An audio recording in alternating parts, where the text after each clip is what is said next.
Well, Dortmund bought too many expensive players, high wages, and the club almost went bust in 2005. The price of their shares, it has sometimes gone up, but mostly gone down since they made that decision. So on April 11th, 2017, the team was staying in a hotel on the outskirts of Dortmund. Match days are always special in Dortmund. Everyone is looking forward to it. The team always meets in the same hotel ahead of matches. They stayed in this hotel in order to have a kind of neutral space before games so that they could concentrate, be sort of isolated from distractions, things like that. Everyone was pretty optimistic they had a chance to go really far, maybe into the finals. I was in the office and getting ready for match day. I was going to meet with a friend, a fellow Dortmund supporter, in a pub. As always, the fans are very excited about matches. On that day, they were heading to play in the quarterfinal against AS Monaco at Signal Iduna Stadium, which is in the center of Dortmund. Shortly before 7 p.m., the players of the team boarded their official team bus. When the bus took off the parking lot of the hotel and turned on the street, there were three detonations, 3 bombs that exploded and hit the bus of Dortmund. 3 explosions occurred close to the Borussia Dortmund team bus. The B team bus had just left the hotel. The explosions destroyed 2 windows in the rear part of the bus. People screamed, people jumped to the ground. The fellow Dortmund fan I was supposed to watch the match with, he called me and said, turn on the TV, there was an attack on the Dortmund bus. And I thought he was like, that was impossible. Some of the players screamed at the driver to keep driving as fast as possible because they were worried that people might storm the bus. German investigators say the explosive devices used in the attack on the Borussia Dortmund bus contained metal pins, and that one had pierced a seat headrest. Unbeknownst to the team members, the actual mastermind behind the attack was, as they were disembarking the bus, was actually eating steak and sweet potatoes at the hotel they had just left. Authorities are attempting to verify a letter left at the scene claiming jihadists were behind the attack. Because there had been a series of attacks by Islamic terrorists in Germany and Europe, there was widespread suspicion in the media that this was another Islamic terror attack. 3 letters were found at the site of the bombing that took credit for the attack on behalf of Islamic State. There were, however, reasons to doubt this particular narrative. Would actually be a surprise if ISIS were actually part of this attack. Possibly could be employed by other groups like the far right wing to try and shift the blame. The letters had some strange qualities. They were written in a strange German that used big, sophisticated words, but had basic grammar mistakes, as if someone was native German speaker but pretending to be a foreign person. Federal investigators have detained 1 man suspected of links to Islamist terrorism, one of 2 suspects whose apartments were raided this morning. Shortly after the bombing, a man in Austria named Rudolf, who was a big BVB fan, he noticed that something strange was going on the stock market related to the team's shares. He emailed the lawyers of BVB, who then forwarded that email on to investigators. The email stated that someone had bought 60,000 BVB put options, a wager that the value of the shares of the team would fall below a certain amount at a certain date. Why would someone buy that ahead of a match and then 3 bombs go off? Something isn't right here. For the person to make money off of that, it required the stock to go down quite a bit in a fairly short period of time. And it wouldn't just be the team losing a match, it would require something much bigger than that. There was another big red flag about this purchase, which is the fact that it had actually been made, number one, on the day of the bombing, but also from an IP address that had been traced to the actual hotel where the bombing had taken place. When 3 explosions targeted the bus carrying the Borussia Dortmund footballers on April the 11th, written notes left at the scene claimed the attack was the work of ISIL. The truth, as is now alleged, is remarkable. On April 21st, the police arrested a man in a southern German city called Tübingen. He was on his way to work, and his name was Sergei Venergold. He seemed like an unlikely suspect because he had no known connections to the Islamic terror world. He didn't seem like a far-right extremist. He didn't seem like a left-wing extremist either. He seemed to be a completely unremarkable young man. A 28-year-old German-Russian man, named only as Sergei W., stayed in the same hotel as the players on the night before the bombing. He specifically requested an upper room overlooking the bushes where the explosive devices were hidden. The media dissected why he would do that, what was his past. He had been inspired by the 2015 terror attack in Paris. And he noticed that in the aftermath of the attack, the stocks of French companies went down. And he believed that if an attack took place that was directed at a specific company, that the decrease in stock price for that company would be even more dramatic. It never occurred to anyone that someone would do that out of greed. We now know that the suspect bought 3 different derivatives on the Borussia Dortmund shares. With all these derivatives, he bet on falling shares. The suspect bought the majority of these financial products on the 11th of April, the day of the attack.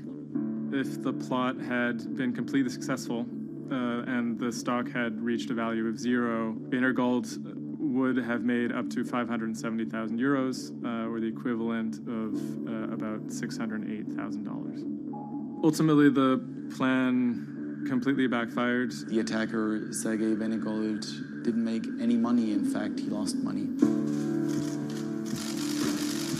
In court, he would be extremely quiet. He usually kept his hands clasped together. One of the lawyers actually commented that he had never seen a defendant act so calmly. Venergold had served some time in the German military. From that information and from online research, he was able to figure out how to assemble remote detonated bombs that would do what he hoped to do. There were a few days of extremely emotional testimony, including the soccer players who described doubting whether or not they could ever play another game again. It brought everything back up, and it didn't quite help them to kind of process what was going on. Throughout it all, he sat there completely silent. The big mystery that was swirling around the trial was the question of why. He may have simply done it because he wanted to impress a woman. Rebecca is a young woman who has a very troubled home life. She ultimately sees her relationship with Venergold as an opportunity to leave that troubled home. Venergold is a Russian immigrant to Germany. He speaks with an accent. He has anxiety in large groups of Germans. She begins to resent the fact that he has these fears and feels a little bit trapped. Rebecca attempts to dump him on multiple occasions, and he threatens to commit suicide if she leaves him. Venergold apparently told Rebecca that she would soon be seeing a surprise. After being dumped via text message, he apparently began planning for this attack in earnest. Venergold was charged with 28 counts of attempted murder, which carried a maximum sentence in Germany of life in prison. He claimed that he had nothing to do with the attack, but as time went on, he admitted that he had actually been the person who had built the explosives and had set them off. But he claimed that he didn't want to actually kill anybody. Ultimately, Venergold didn't receive the harshest possible sentence. He was given 14 years in prison, but it's still a considerable amount in jail in Germany.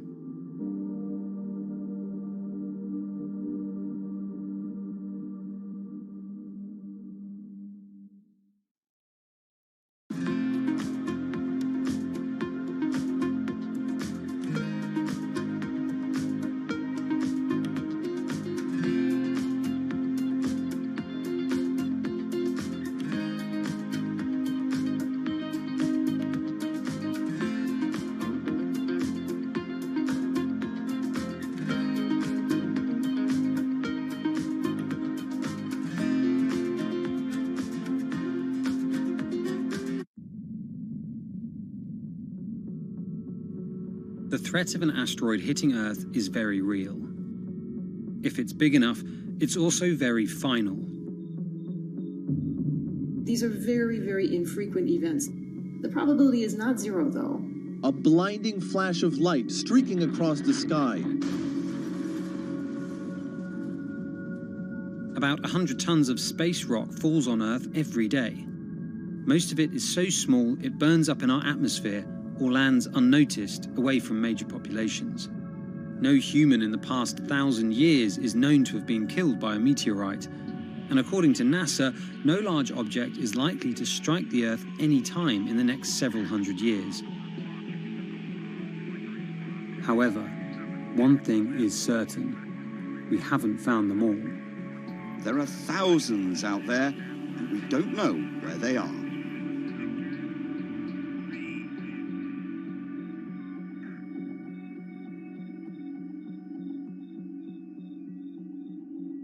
There are a lot of asteroids in our solar system. They number in the billions. Scientists all over the world are working toward detecting and deflecting the most catastrophic of natural disasters. The race is on to find as many of these objects as we can. We have a way of calculating whether or not an asteroid is potentially dangerous or not. I mean, I think it's something worth investing in. It's our existence at stake, right?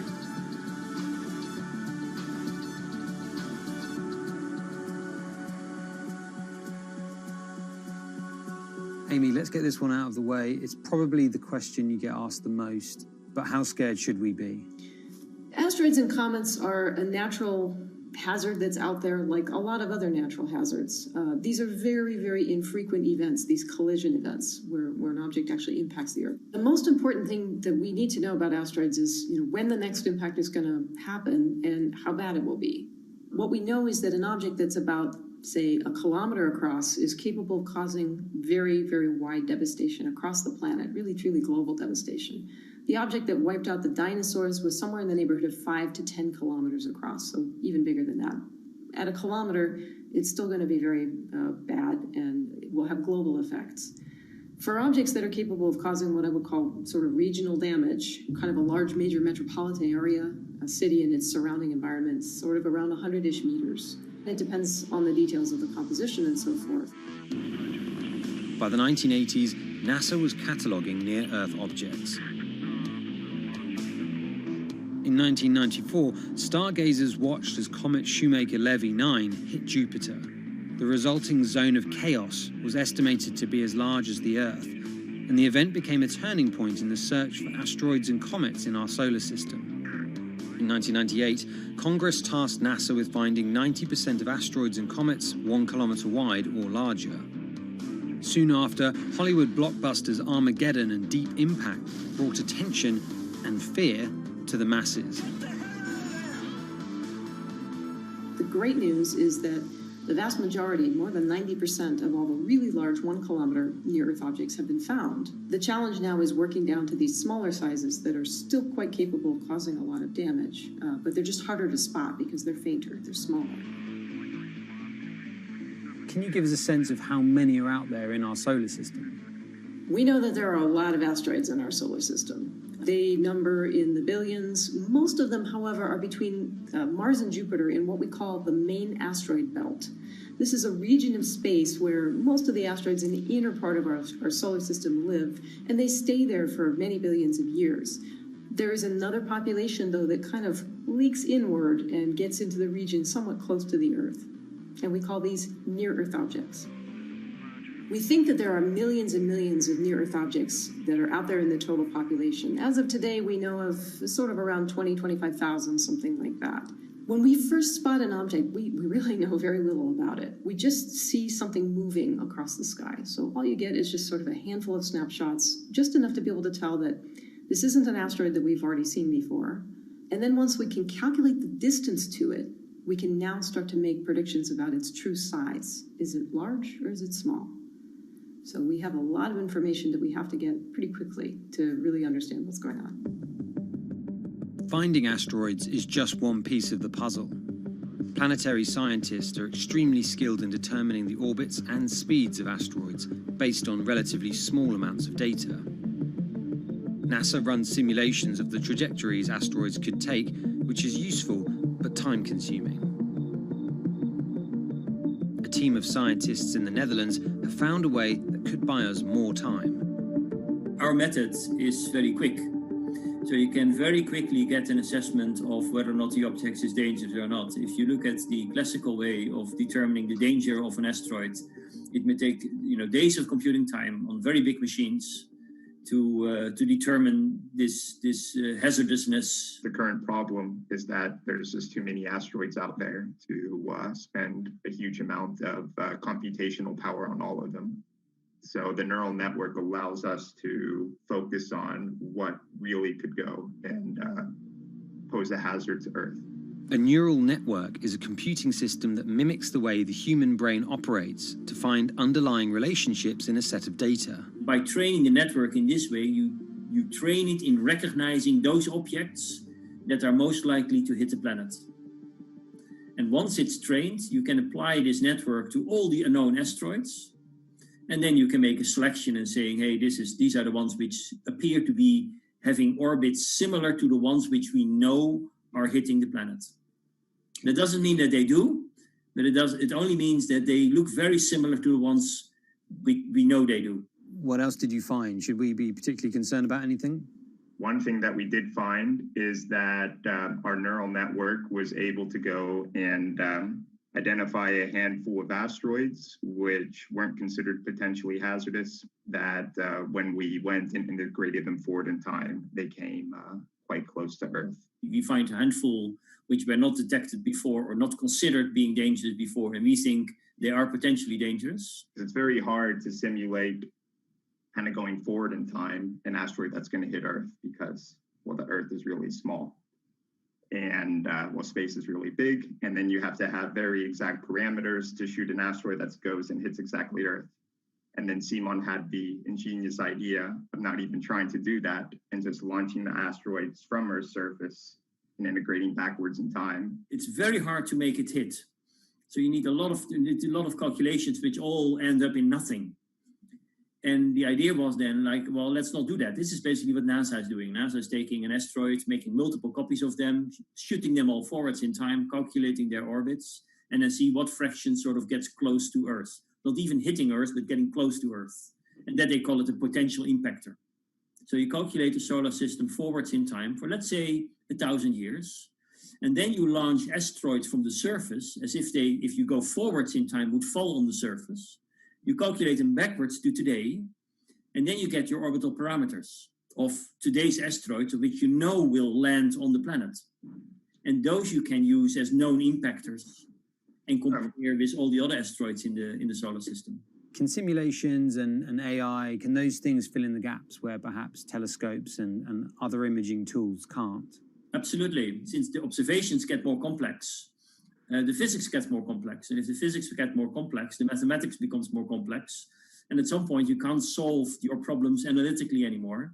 And then this is where the computer comes in. Now we have this trained neural network. We have a way of calculating in a fraction of a second whether or not an asteroid is potentially dangerous or not, and therefore deserves more attention or more time to spend on for really finding out if it is dangerous.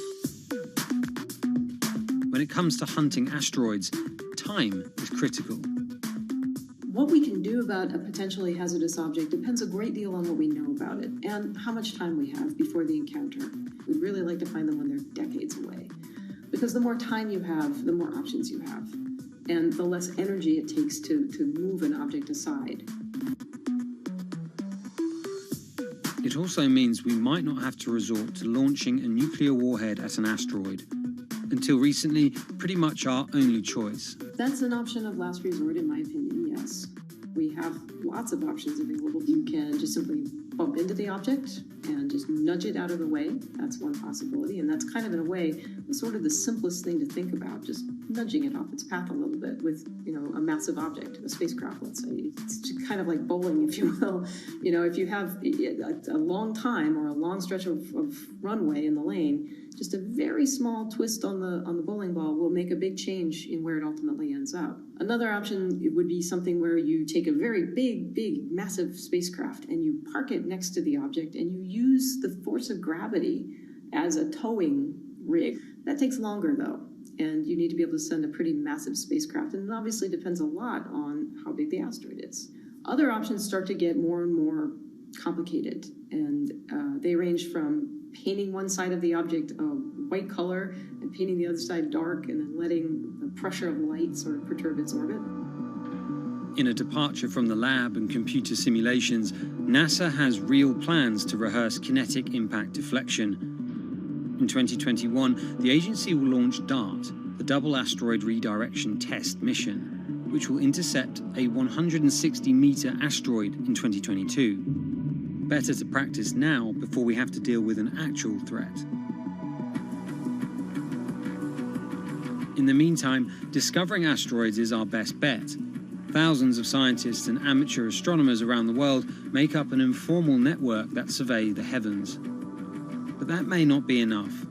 NASA wants more resources to map our solar system and better technology. We need to ramp up our network of sensors, and also we need to just continue to strengthen our network of international observers so that we can get follow-up, because we find these objects when they're distributed all over the night sky. Once we get more observations, we get better data, we can make better predictions. If you look at the big impactors we have had in the last, let's say, 20 years, or maybe 30 years, or 50 years, most of them we haven't seen coming. So the danger, the real danger, I think, comes from the objects we don't know about, and not from the objects we do know about.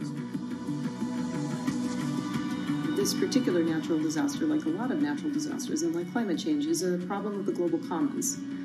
So the thing that we risk collectively is that it sort of then becomes nobody's problem, and nobody takes ownership over it. The asteroids are all over the sky.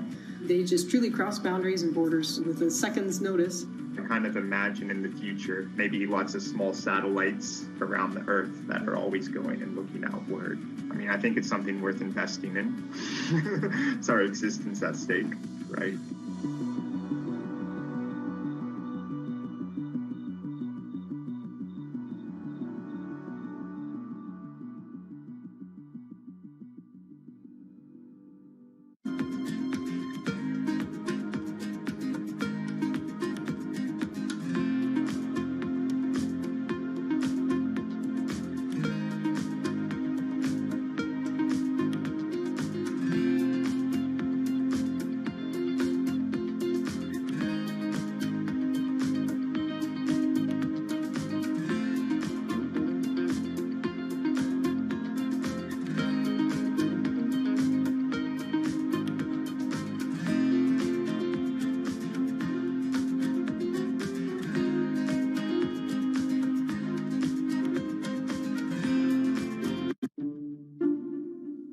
The pandemic has affected everyone in different ways. Some pass the time by baking. Homemade sourdough bread. Do I need to say more? Some chose to binge watch Netflix. It's your game. Or maybe you started a garden oasis in your backyard. Next, I'm going to put my lettuces in. But for millions of others, I'm going to be posting stocks that will boom. They wanted to uproot the financial industry. Let's just lock it on up and take $15,000. Here's a stock that can change your life. I see a stock going up and I buy it, and I just watch it until it stops going up, and then I sell it. I have gained over $3 million. I want some free money. I don't think you can overstate the online communities or social media's influence on financial markets. A large group of inexperienced investors who discuss their plans on social media platform Reddit have shaken up the stock market in a big way. The stock that everybody's talking about right now is GameStop. Video game retailer GameStop is set to continue their head-spinning ascent today. The revolutionaries on Reddit are spanking Wall Street's ass. The more these stocks go up, the more the big guys are getting creamed and losing billions of dollars. This isn't a wealthy person's game anymore. Anyone can play it. I took up a little bit of a new hobby, and I am interested in day trading. As an investor nowadays, you don't have to look a specific way. You don't have to wear specific clothes. You don't have to be doing it from a trading floor on Wall Street in like a high-rise building in downtown Manhattan. The narrative of what's driving the markets is no longer being held in secret offices in New York and Boston of privileged people talking to other privileged people. It's right out in the open. It's on Twitter, it's on Reddit. From brokerage apps to Discord channels and subreddits to TikTok finfluencers, one of the last holdouts in the world of disruption, finance is next in line.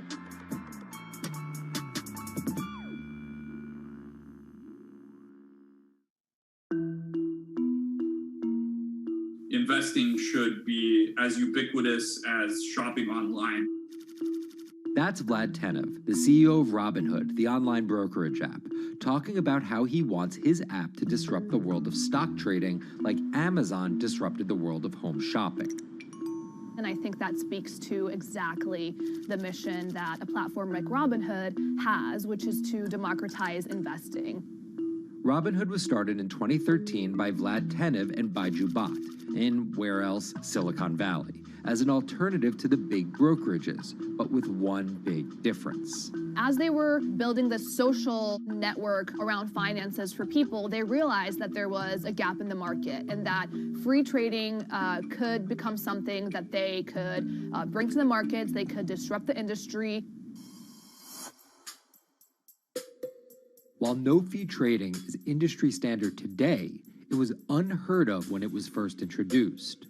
The online brokerage industry was really innovative when they came on the scene 10, 15 years ago, but they kind of stopped innovating where you haven't seen those commissions come down beyond $5 or $6 or $7. Robinhood think that by offering zero commission that they're going to push people onto this platform.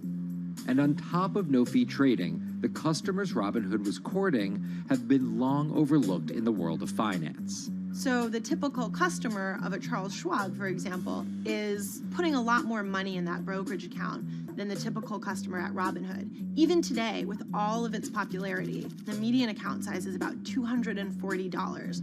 There's Fidelities in the Schwabs and the E-Trades of the world. They look down their nose at those kind of accounts. I don't want a $1,000 account. They're just a headache. I want a $100,000 account. And this is key here, right? Because the thing about Robinhood that's different than every other single brokerage platform is how easy it is to use. The design of the Robinhood app really has in mind a user who might be coming at this absolutely cold. The fonts are very well sized, the shapes, the colors, all of that is something that the founders of Robinhood paid really close attention to. And by creating an interface that catered to a newer investor, they were able to gather a pretty healthy group of customers. And by 2019, they had about 10 million customers. Those 10 million customers were a huge success story for Robinhood, but no one could have predicted its explosion after the arrival of COVID-19. Remain indoors to the greatest extent, and 100% of the non-essential workforce must stay home. What we saw when the pandemic hit was the growth of Robinhood users absolutely turbocharged. And oddly, you saw this surge in interest in stock trading. Then they saw the absolute surge in 2020 in customer growth. And now, by many accounts, they have more than 20 million customers, which is pretty extraordinary. So the next step for them is to figure out how to monetize those users and how, even with their small account sizes, to get them to grow with the company and, as it releases more products, come along with them.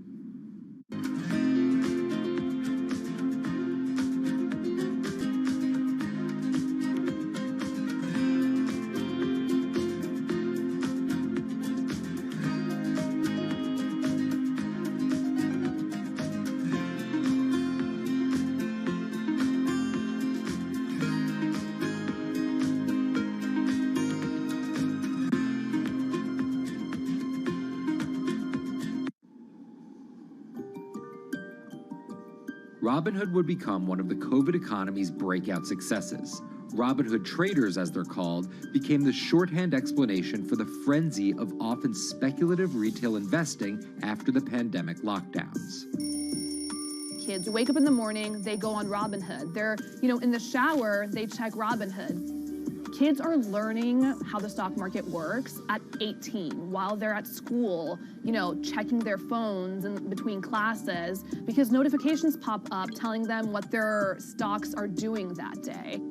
With these new tools, millennials and Gen Z are investing in the market in ways their parents could have never even dreamt of. That is sort of key when we talk about the divide between older and younger generations, is that the younger generation is exposed to so much more information and tools at their disposal to do what they want in the market. The older generations, you never had the technology or the cost structure that you could play the markets like you can today. So you were stuck with giving your money to a professional investor and paying them a fee to do it. When I speak to young kids, they tell me, I'm making mistakes, I'm losing money. I'm not a perfect investor, but I'm 18, and by the time I'm 30, which will be, 10 years from now, I'm gonna have interacted with the markets for a decade. And so it's a learning experience more so than anything else. And you can look at it and you can say, wow, that's risk-taking, that's dumb, but if you could possibly shave 10, 20 years off your working life versus adding 5 years, I don't think you can fault people for that. But Robinhood is only part of the puzzle. Sure, you can trade on it, but without research, information, and data, you're just blindly throwing darts at different stocks and hoping to strike it rich. Wall Street forever has always run on what we now call narratives or memes.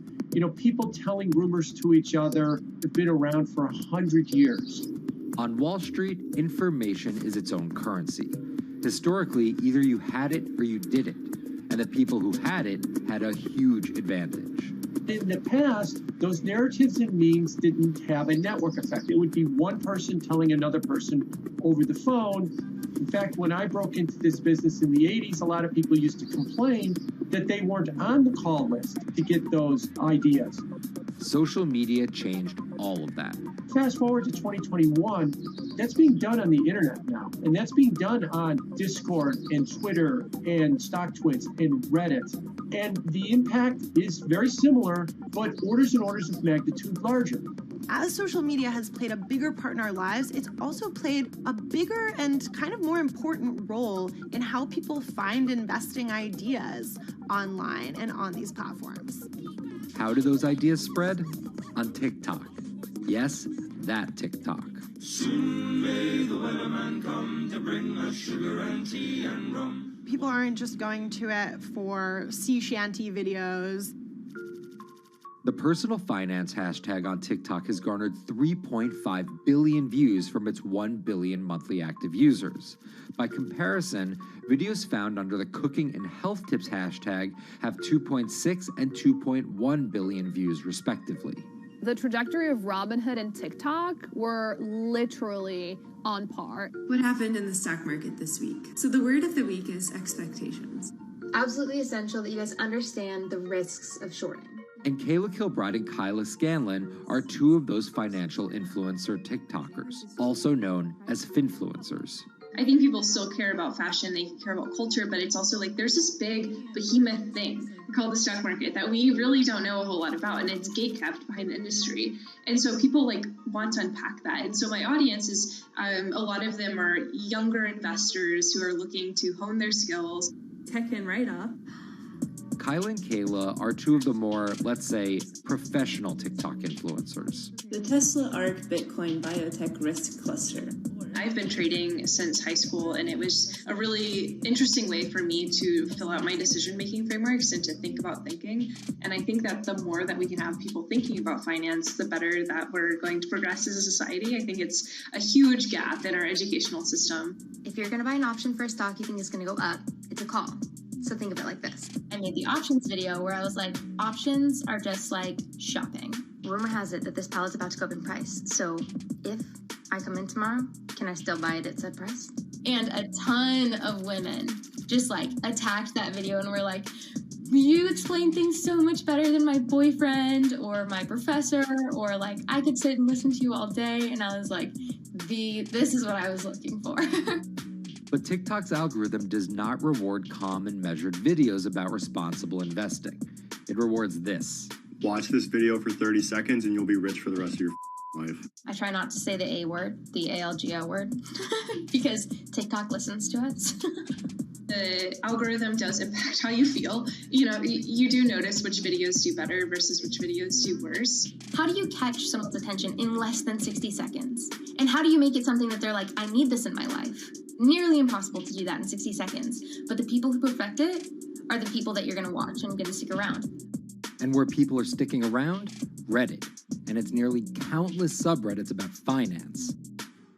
And by far the biggest one of those is Wall Street Bets. There's a lot of social media platforms out there, but Reddit is like the social media platform for finance.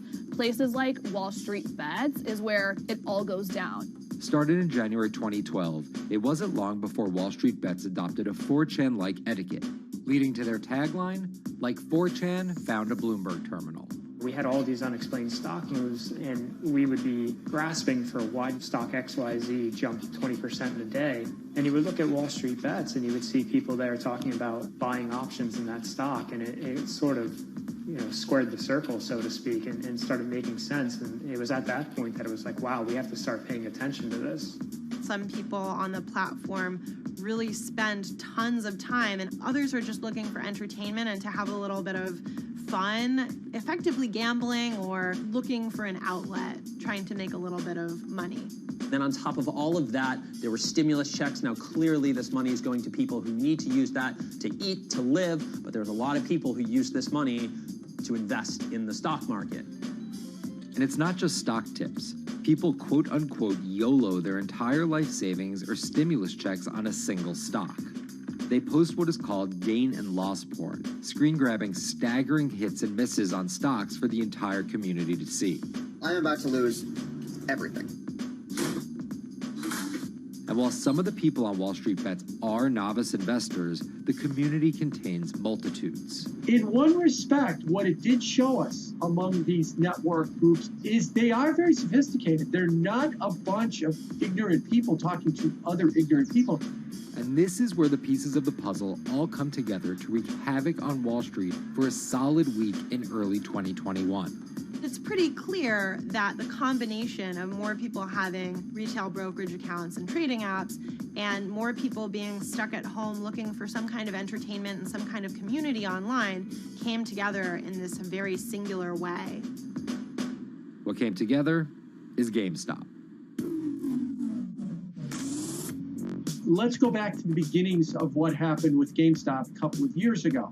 On the boards like Reddit and StockTwits, a lot of people were talking about GameStop as being attractive value. Some of them are even, Wall Street alums who left the industry and now still have access to tools that they can use to improve their financial well-being and make very good decisions. And I think Roaring Kitty is a perfect example of that. GameStop is one of the most compelling asymmetric opportunities in the market today. Really, I don't understand how you could disagree with that. At the same time that this crowd was talking it up, the hedge fund institutional crowd didn't like this stock at all, and it had the largest short interest of any stock in the New York Stock Exchange going into late 2020.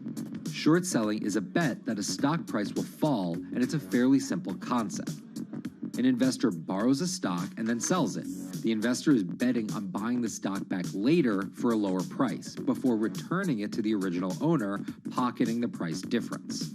What a short seller would tell you is that they almost act as a policeman in financial markets, or they're at least looking for companies that aren't what they say they are.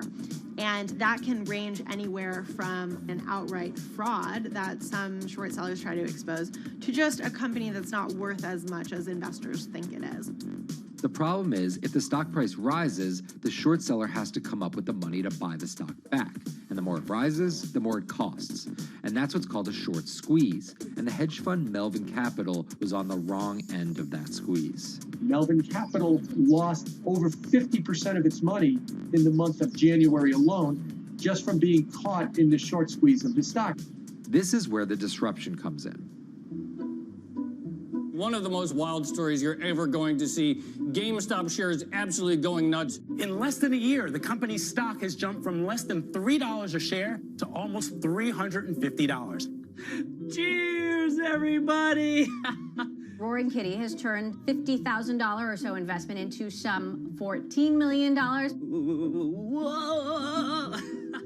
Investors all over social media use the free trading app Robinhood to wreak havoc on Wall Street. They're actually piling on into some of these stocks to really hurt the professional short sellers. And they all used Reddit, Twitter, TikTok, and Discord to tell one another to keep buying and, quote, hold the line and not sell GameStop. People are getting cheerleaded for jumping in, buying at the highs. They're saying, keep going. And it was working too, until Thursday morning, the trading app Robinhood sent out this tweet. In light of current market volatility, we are restricting transactions, including GameStop. People were really angry. Robinhood was supposed to allow the regular people to play the same game these big boys are playing. But instead, we were all taken for schmucks, and they screwed us. Shares of GameStop are jumping again now that retail investors are being allowed to buy shares of the stock. But what we learned is that when people organize online, they have the ability to disrupt the market. And it was a big sign. The ivory walls of the institution aren't as powerful as maybe the institutions thought them to be. I don't know if pumping up GameStop was the best use of billions of dollars, but I think that as a signal to society, it was pretty interesting and powerful. the GameStop saga was so impactful that both Vlad Tenev and Roaring Kitty were called in to testify before Congress to clarify each of their roles in the saga. One thing that's emerged from the congressional hearings is that they're interested in how retail brokerages make money and whether they're keeping the best interest of their customers in mind, but it's pretty fuzzy as far as what they would actually do as a result.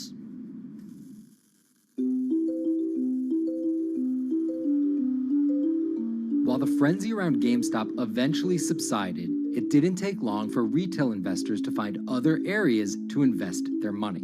Take a look at Bitcoin going bananas over the weekend. Bitcoin forms a brand new all-time high. It was after GameStop started to drop that we saw Bitcoin really go up to over 60,000. How much further does this rally have to run? It's compelling to say that money shifted from one venue to the other.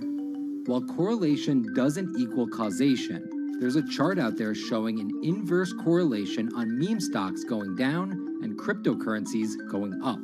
There's definitely an aspect where people are making money on stocks and then moving, they're agnostic, they're not hedge funds. They can invest wherever the hell they want. It's a classic sort of momentum trade. They're going to wherever the winners are and they're willing to jump on and, ride it.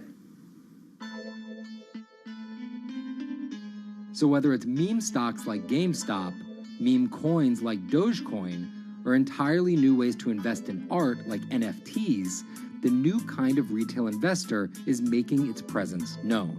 Over the next 10, maybe 15 years, you're going to continue to see, whether by choice or by force, that baton go from older generations to younger generations. I don't think any single app is going to be the thing that disrupts. I think people are the disruptors.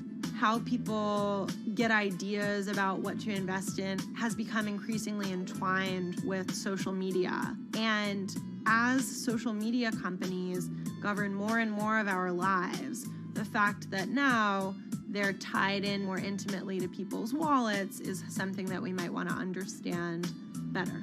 Usually what disruption, I think, means is technology comes in, whether it's blogs to the newspapers or online retailing to brick and mortar. They come in and they're in the same business, but they just do it in such a gigantic cost savings that it causes everybody to switch. Well, that's the risk that happens here, is that it's so much cheaper to just manage your own money. We're not there yet, but costs and conveniences are moving in that direction. So I'd say, Wall Street, you haven't been disrupted yet, but you could be in the coming years, and that the final chapter on this story hasn't been written.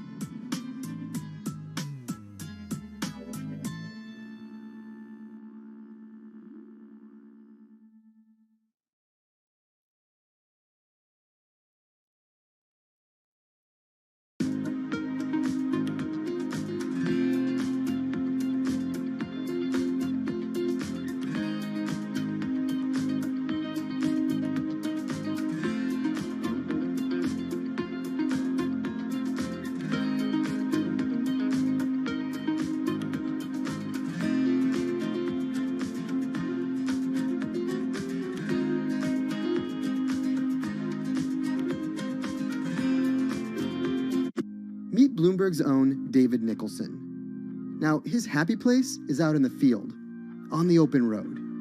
But like the rest of the world lately, he's been working from home a lot more than he's used to.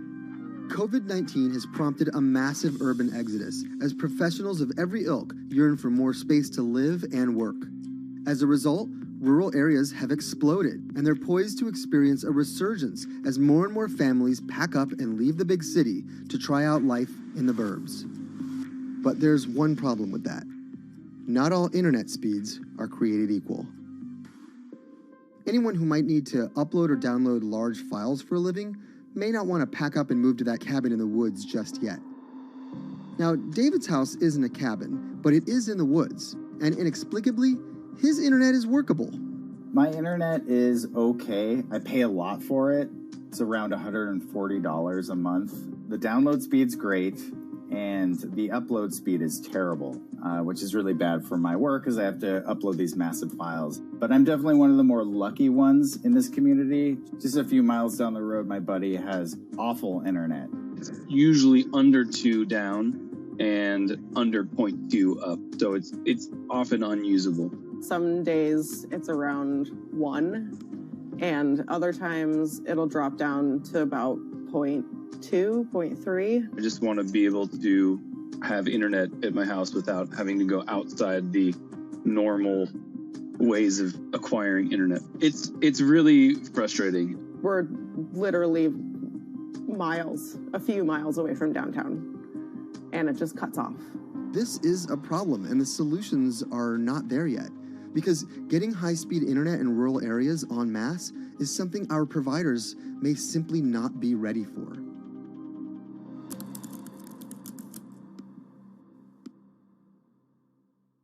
If your internet service doesn't have fast download and upload speeds, then you don't have high-speed harmony. You have. Americans on average pay about $70 a month for internet at home. But in rural areas, it could cost a lot more for a lot less service. So the pricing for a fixed wireless provider here can be something between $80 and $150 for about 25 megabits per second. However, gigabit service, which is 1,000 megabits per second and symmetrical, is running at about $119 a month or $130 a month. That's John Paul. He co-owns Spiral Fiber, an internet service provider here in Nevada County, California. And for the past 10 years, he's been trying to bring an affordable fiber optic network to town.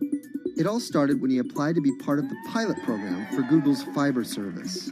Across the country, civic boosters have been going to extremes, chanting, singing, Google in the morning, and marching, trying to get the search engine giant to look at their town. The internet these days is crucial to be in the world, to be a part of the world, and to be connected to your community. Google ultimately went with Kansas City, Missouri, which left Paul on a mission to get funding to lay out fiber optic networks for gigabit service. Over the next several years, he would attend conferences and pitch venture capitalists and apply for grants to make his vision come to life. One of the biggest roadblocks to building infrastructure for the internet here in the United States are the existing large providers. They have their land staked out. They would prefer that nobody come in and compete against them. In 2013, we applied for a grant. We went down and met with the commissioners at the California Public Utilities Commission. It was an arduous process to get funded, but we finally did against all odds. We got a $16 million grant, and then we went out to seek venture capital. Then, in March of 2020, the pandemic hit the world. Everybody got locked down, and everybody came home, and everybody started using the internet. And I remember seeing on one of the local fixed wireless providers' websites, they've said, hey, we know you're all staying home, but please don't use too much video, and please don't use too much bandwidth. And I thought, that doesn't work. The U.S. connectivity gap is far greater compared to countries that are considered its peers economically. Some developing nations actually have better internet than rural America, like in Kenya, which has a state-of-the-art fiber optic network fed in from their coastline. The American connectivity gap does largely affect rural areas that are either outside of service coverage or simply prohibitively expensive. This is Rebecca. She and her family moved to Nevada County just a couple miles down the road from David. They took for granted that high-speed internet would just exist in the area, and it's not something they even bothered to check on before buying their house. Turns out, all they got was dial-up.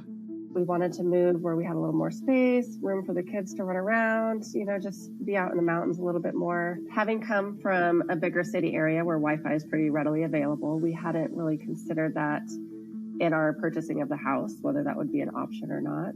When school started, and now that we are remote learning with our children and we're doing everything from home, we didn't have the option to do that at our house. So every day when school would start, we'd have to pack the kids up and we'd go to my in-laws' home. They have a little cabin up in this area that does have Wi-Fi already. Rebecca's situation is the norm in rural America. According to data from the Federal Communications Commission, just 4% of urban Americans lack access to broadband internet.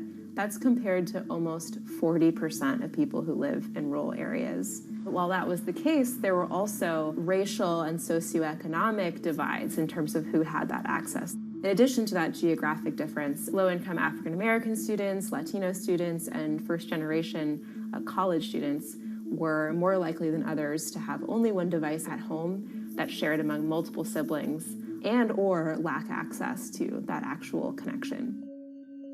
For most American towns, there's also a lack of competition, forcing internet prices up. And large providers like AT&T and Comcast aren't incentivized to expand service to these rural communities. This is how Xfinity makes life simple, easy, awesome. So in our area, we have a small imprint of Comcast, but they're not going to go out to the more rural areas. It's just not cost effective for them to do it as a large company. In order to lay fiber cable, you're actually physically digging trenches into the ground. And for internet service providers, they're primarily focused on maximizing their profits. And so the fewer customers you have, in any square mile and the more fiber you have to lay, that's just kind of harder to pencil out from a purely economic standpoint. AT&T released a statement on the matter, expressing the need and desire for government assistance to fund fiber optic expansion to areas deemed unprofitable. Comcast released a similar statement encouraging more public-private collaboration on this effort. Federal agencies do offer grants to help communities build broadband networks, but many have argued that there's not enough flexibility on how to use these funds. The COVID-19 relief package passed by Congress in March and signed by President Donald Trump awarded $43.3 million to 51 projects on the East Coast alone. But it also stipulated that these projects needed to be up and running by December 30th. For contractors who plan projects months and years in advance, it's a scramble to rearrange their schedules to meet that deadline. So what we've been asking the federal government to consider is at least have, as long as the projects are getting started, knowing the projects are being put into place to expand both remote learning, working from home, and opportunities like that that are truly driven from COVID. We're moving as fast as we can regardless, but hopefully they'll give us some more time. Talking to John Paul, it's clear that he believes broadband is something that can transform a community and should be considered a public good. One of the first communities to come on in the United States with full-on gigabit service was Chattanooga, Tennessee. Now, they're a bigger city, but they're a city that was economically in a downturn. In the last 15 years, the city of Chattanooga has turned around in an amazing way. It's a nexus for young people to move to. It's a place where technology happens. It's not just about logging on to Zoom, to connect with your colleagues who might be in New York City. It's also your ability as a small business, operating in the town of Nevada City or wherever it may be to, quickly upload your payroll documents or something onto the cloud or to quickly, swipe a customer's credit card. There's just some really basic business functions and mechanics that I think people in big cities really take for granted and that are just going to be a much bigger challenge for small business owners in rural areas.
Historically, the marginalized people, you call them as untouchables or Dalits, they have been kept away from the center of the knowledge. Once you are born into a caste, it is very difficult for you to grow beyond that. You are stuck in that identity.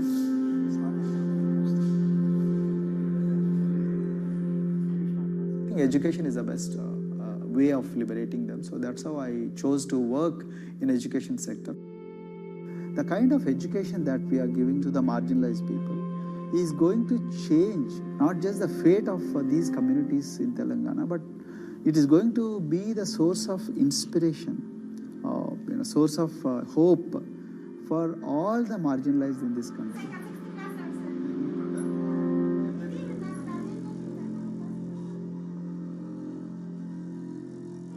Greatest flight in India is the system of caste.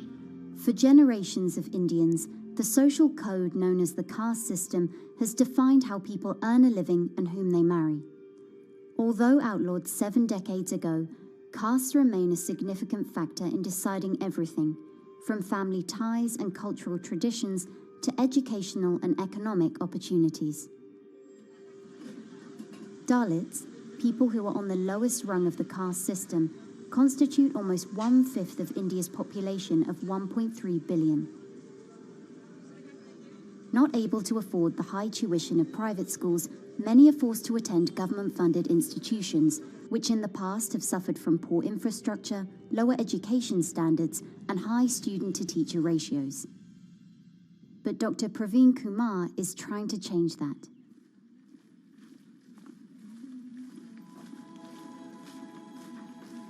I am currently working as head of Telangana Social Welfare Residential Schools.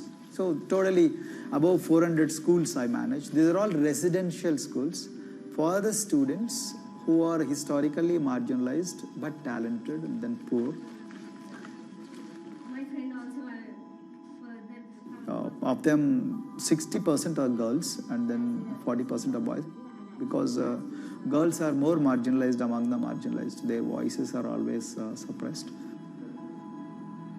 My approach to improve the conditions in the schools has been put your eyes and ears on the ground always. Talk to the parents, talk to the teachers, talk to the students, stay in the schools and then understand their problems, their challenges, both in classrooms and then the corridors and the dorms. Then go to the dining halls and see what kind of food they are eating, and then go to their homes and then what kind of food they are getting and what kind of challenges the parents have. Very good. 9th class. One of the important changes that I brought in after I took over was to complete the transformation of mother tongue to English medium, because English medium, as I said, English is the language of emancipation. A language that connects you to the whole body of knowledge in the world. So we had to train a lot of teachers. refer to the dictionary also, okay, and find out the new meanings. As well as you're going to describe about. Hey, Ruchita, how are you? Hi, Sindhu. Fine, thank you. And how about you? I'm fine too. It's been a long time. Identity is extremely important. There is a scientific evidence to prove that your sense of identity is extremely crucial to your growth as a successful human being in your life. If you accept an identity which is very humiliating, which reminds you of very painful past, I think that identity will not help you to grow. I'm not saying that you should forget your past. I'm not saying that, but that should not be in the bubble in which you must live always.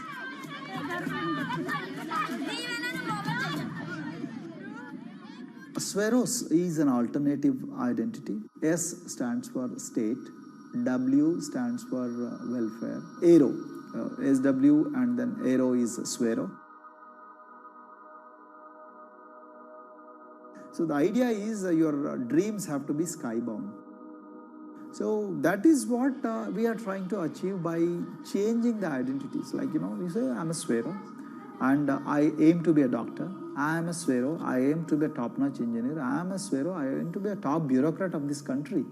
I'm a Swero, I want to be a very good actor or, a musician in this world. So these are the positive images that are associated with identity.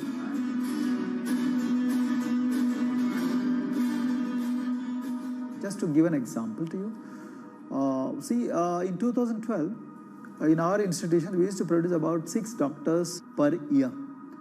But because of our, this self-liberating ideology of spheroism, we have, this year, we have produced about 189 doctors. This is phenomenal for any poorest of the poor people. You know how difficult it is to get into a medical colleges in this country.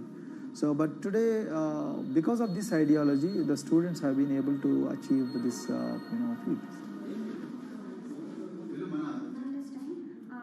Pujita has been a farm laborer, and her parents themselves are agricultural laborers. And then this girl used to sell vegetables, but thanks to the residential education institutions, she came to the Gaulidoddi campus, and then she toiled very hard for 1 year, despite many problems. And today, I'm so happy to share with you that she has joined one of the prestigious medical colleges in the state of Telangana, Usmania Medical College, and then in future, she hopes to be a gynecologist. So this is the journey our children are hoping for. Similarly, the Mount Everest expedition. At Mount Everest expedition, we are very fortunate enough to place the youngest ever female in the history of this world on the peak of Mount Everest. How did this happen? It's all because of an ideology that helps you to liberate yourself.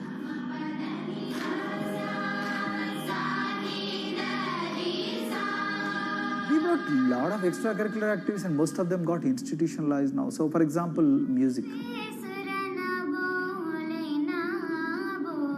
Similarly, the games. We have so many coaching academy. We have boxing academy, we have wrestling academy, we have handball academy. So we have, kabaddi, the traditional Indian sport. We have golf. We have introduced the golf also. Like golf is generally played by so-called rich people, but today even poorest of the poor people also are being trained in golf in our schools. Wow. So our intention has been to give all 360 degrees, type of opportunities to the students, so that whoever is interested in whatever activity, they can go and then do it. Break the barriers, break the fence, at least mentally, because poor people have been programmed to be victims, programmed to be subjugated, programmed to be on the margins, always, programmed to feel inferior. We wanted to change all that. There are certain games which are exclusive to rich people. There are certain languages which are exclusive to middle class and upper middle class in this country. To put it in one word, the sole aim of introducing all these co-curricular activities is to break the stereotypes which are recklessly imposed on these people. Their stereotypes Dr. Kumar knows all too well. Born a Dalit, his grandparents were labourers and access to the village well was restricted. Dr. Kumar credits his parents' belief in the power of education with helping him realise his aspirations. He went on to join the Indian Police Service, attended Harvard University, and then began pursuing educational reforms back home. I attribute whatever I am today, it's to my mother primarily. They educated me in the village, although there were no good schools. So then I stayed in social welfare hostels, the hostels which are managed by government for the poorest of the poor kids. I passed with reasonably good grades. Then I went to university, and then I faced worst form of discrimination in the universities. And there were in those days I'm talking about. So the bathrooms and the toilets were exclusively meant for scheduled castes and scheduled tribes. We used to fight discrimination on one hand, and then again try to excel in academics day in and day out. So that's how I came to education, because I deeply believe that education is the only important weapon that can really place the poorest of the poor people from a very victimhood orbit to a prosperous orbit. I think in future this is going to be a game changer for the marginalized in this country.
If you look at a thermal image of a city and then compare that to a map of vegetation, you'll find that where there's greenery, the temperature is lower.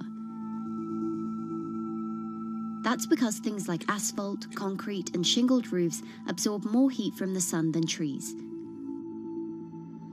This is the urban heat island effect, and it accounts for higher temperatures in cities, often by several degrees compared with their surroundings. It's becoming a huge risk to human health as growing urban populations exacerbate the heating effects of climate change. Heat waves kill more people than any other extreme weather event, more than tornadoes, hurricanes, and even floods.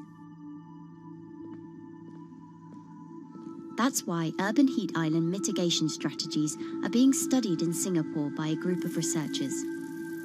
The government-backed project called Cooling Singapore is now in the process of combining everything they've learned to create a digital tool that can help cities all over the world, starting with Singapore.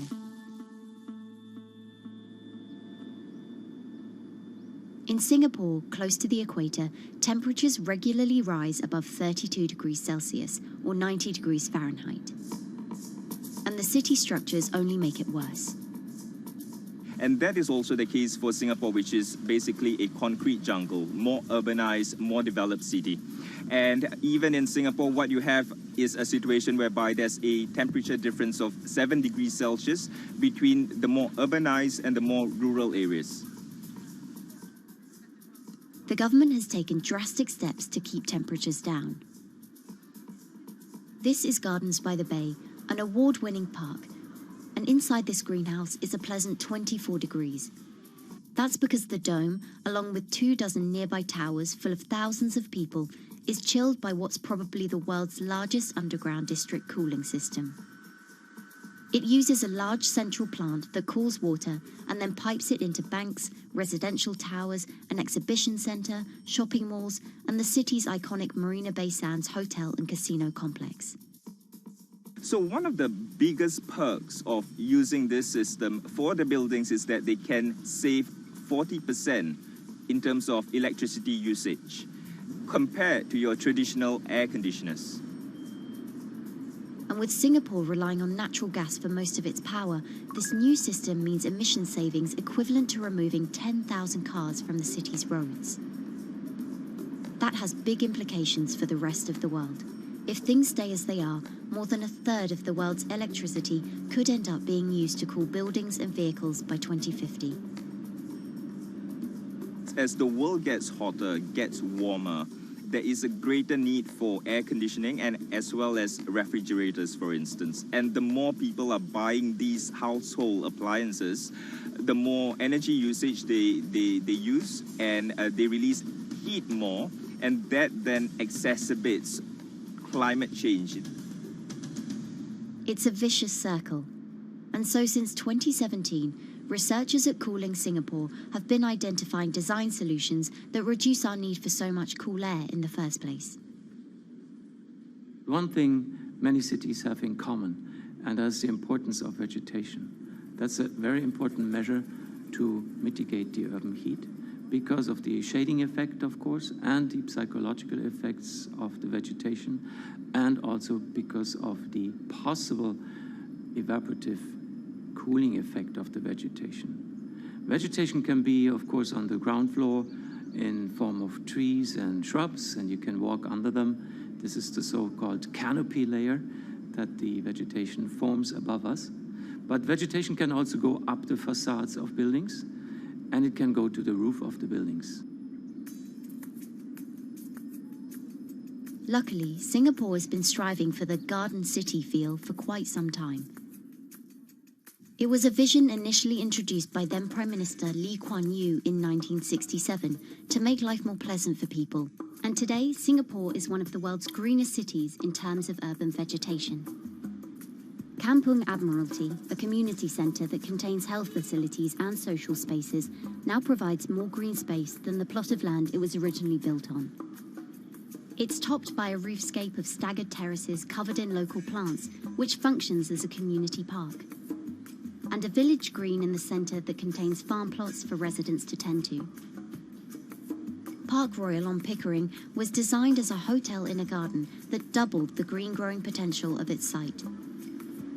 There's now 15,000 metres of sky gardens, reflecting pools, waterfalls, planted terraces and green walls. And the government has big plans as well. Singapore actually has a plan to plant 1 million trees and add more green spaces over the next 10 years. It is actually a mix of wanting to reduce the urban heat island effect, but on the other hand is also to get the people to be more connected to nature. But it's not enough. The city-state has still been warming twice as quickly as the world average over the past 6 decades. That's why Cooling Singapore has developed a catalogue of other potential heat mitigation measures. When you try to mitigate the urban heat island effect in a city or in any building, in a village as well, the first place to start is by shading of the windows. You have to keep areas clear so that the wind can move through it. Water of a certain depth can act as a very good thermal buffer. If you have to construct heavy buildings such as high-rises, at least you can make the surface, the facade, less heavy, and you can protect it from direct sun penetration. You have to make sure that no combustion engines will be in the city in the middle, in the medium to long-term range. So ideally, the electricity production is outside of the city, and you bring just the clean electricity into the city. You can at least minimize the use of energy in the city, and you can start to slowly convert the roofs, the facades of the city into production areas for renewable energy. In Singapore, unfortunately, this is a limited option, but in the long run, it could produce up to 20-25% of the energy, of the electricity needed in Singapore if all the roofs and the areas in the buildings, on the facades would be used to do that. With so many different ideas, Cooling Singapore is also designing a virtual model of the city to test them out. It's called a Digital Urban Climate Twin, or DUCT, that will calculate how each element of the city's design will impact the urban heat island effect. That means we model not only the geometry of the buildings digitally, but also we model the transportation, the insulation, the temperature, the radiation coming from the sun, the weather, the local climate, the even very, very microclimate of the city, the water, the movement of people in the city. We can invent scenarios, we can design scenarios, test them before we actually build them, and if they test very well and we are sure that they will function, then we can start to build them and put them into reality.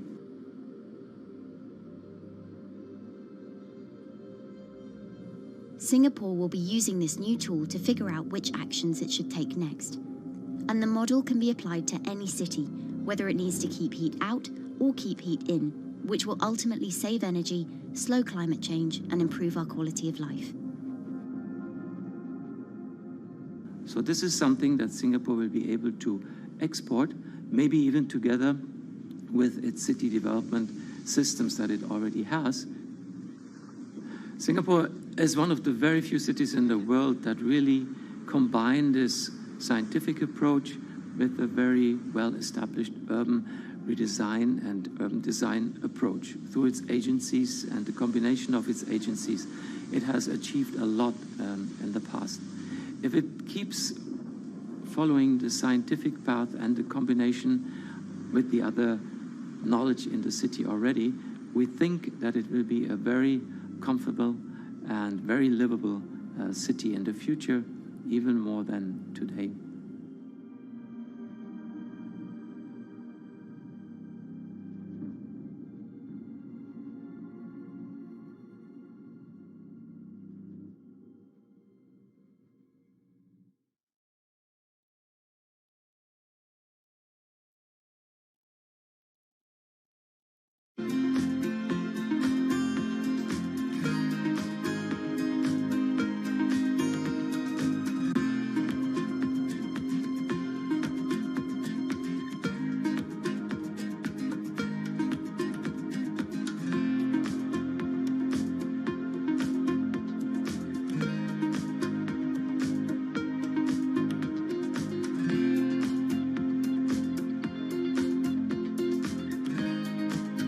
Times are tough.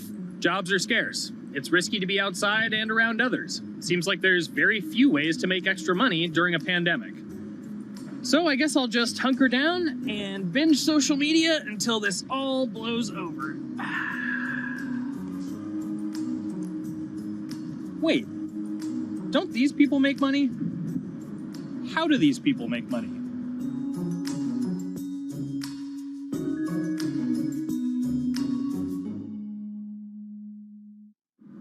Streamers, YouTubers, Twitch stars.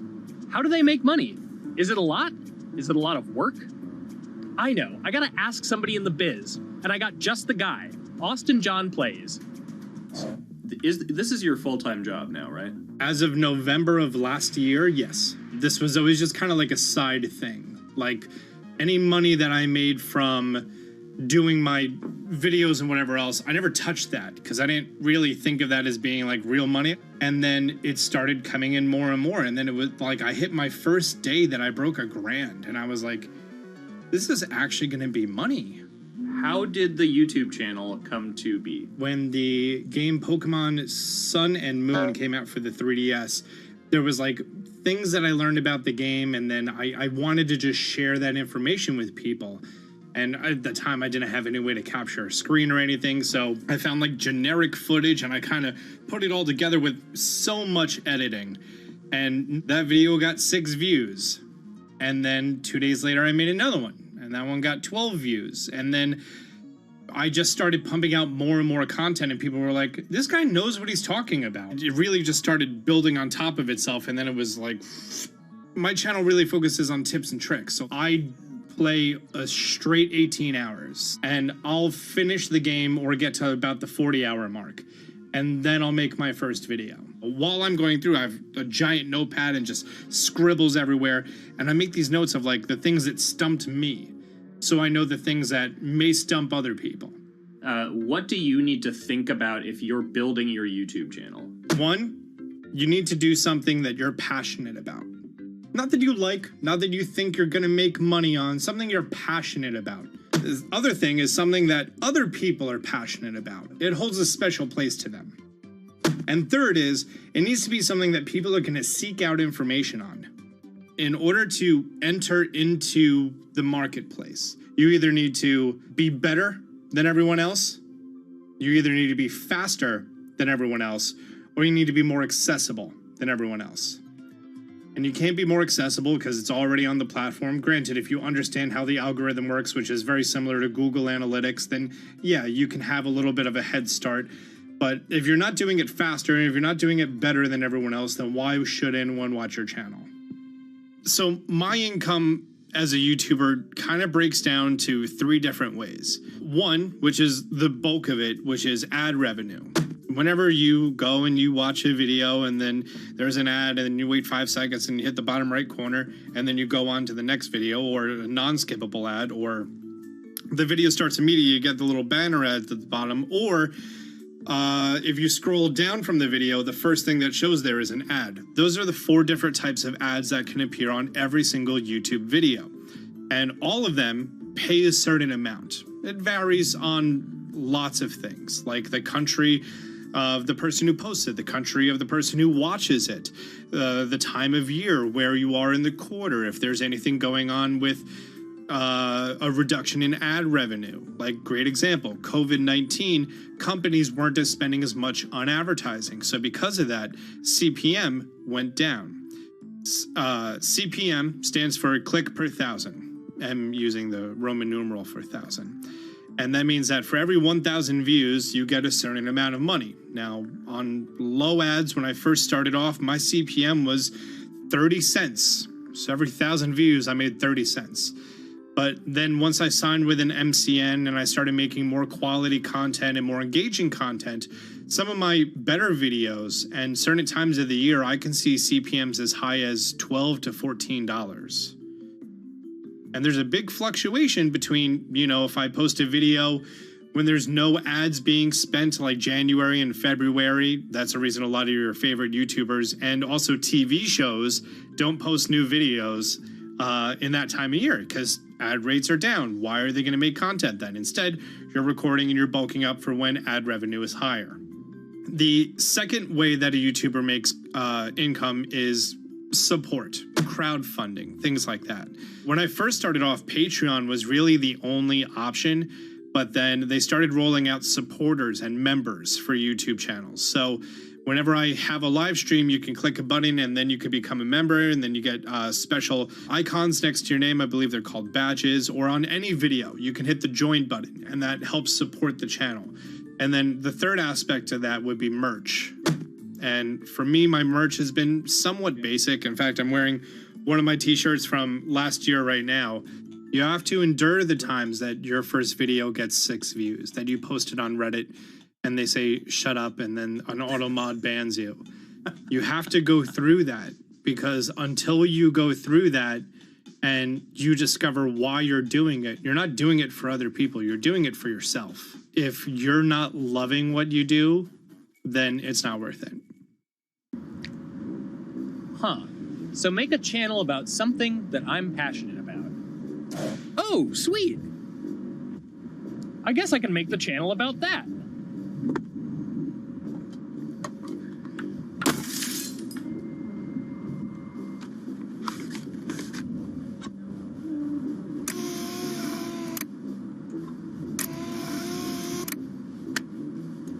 Now, how do I grow an audience? How do I get popular? It's all about diversification, right? You have to have a massive Twitter following. You have to have a massive Instagram following. You have to have a massive YouTube following.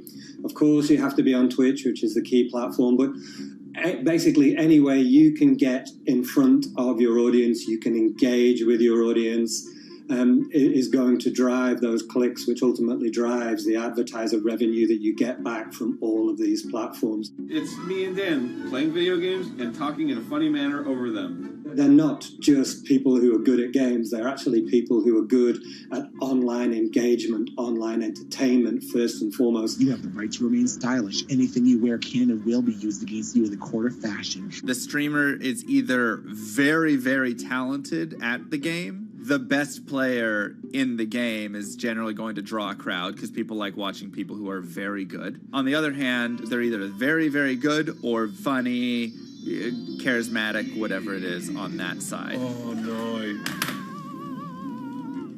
You know, it becomes more of a show where they talk about other things outside of the gaming world, and gaming becomes really just a backdrop and an excuse to engage with that audience. There were those weird, like, Ronald McDonald, like, straight to VHS movies. You remember those? I'm personable, I'm chatty. I would kind of, you know, when boring things were happening in the game, I would ramble on about, you know, movies I'd watched or books I'd read and, you know, or conversations I'd had and stuff like that. And so I think being personable was a big part of that.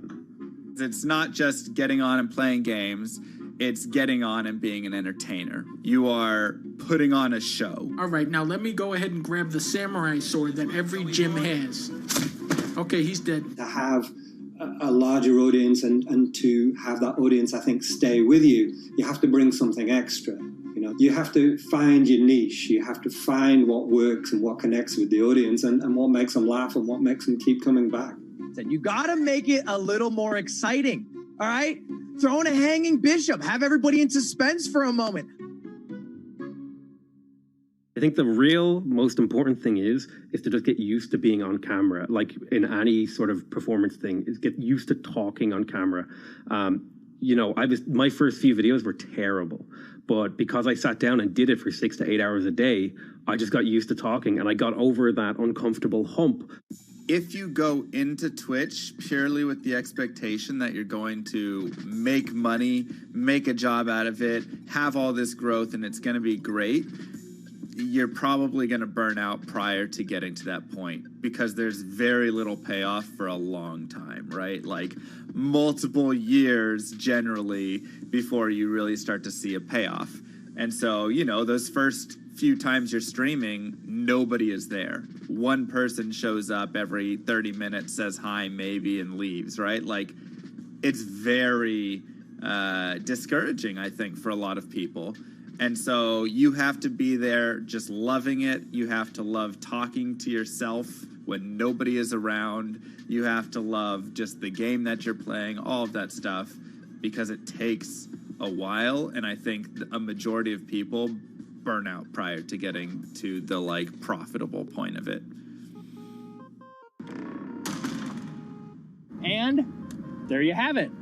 My very own YouTube, Twitch, Discord, and streaming channels all ready to go live. It's a veritable social media ecosystem just on the verge of thriving. So, don't forget to smash like and subscribe, and visit my Patreon for perks. Also, go to my merch page. And one last thing, stay cool, my friends.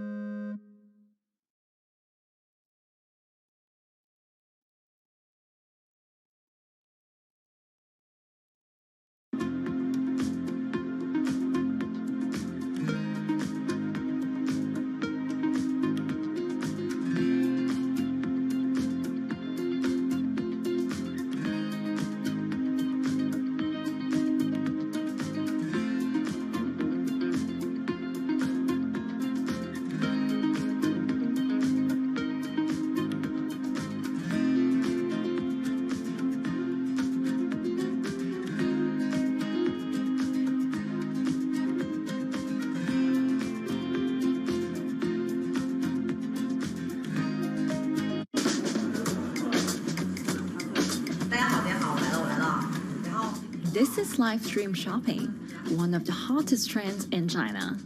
Every night, tens of millions of people watch live shows hosted by influencers like Via and buy the products they recommend. On e-commerce and social apps like Taobao and Douyin, the sister app of TikTok. 我觉得已经改变了大家的购物的方式。其实各种各样的产品，哪怕你不买，你也可以来看。当然，你看了，你就有可能会买。It's not about, only shopping. It's about the experience. It's about having fun. You got to see 3D. You got to see in some kind of action. It's almost like a theater act. The internet craze has taken over China. By the end of 2020, the country had almost 400 million live stream shopping users. China's live stream e-commerce market has also grown dramatically, with an estimated value of $161 billion in 2020. It's becoming popular outside China as well. So, is live streaming the future of shopping?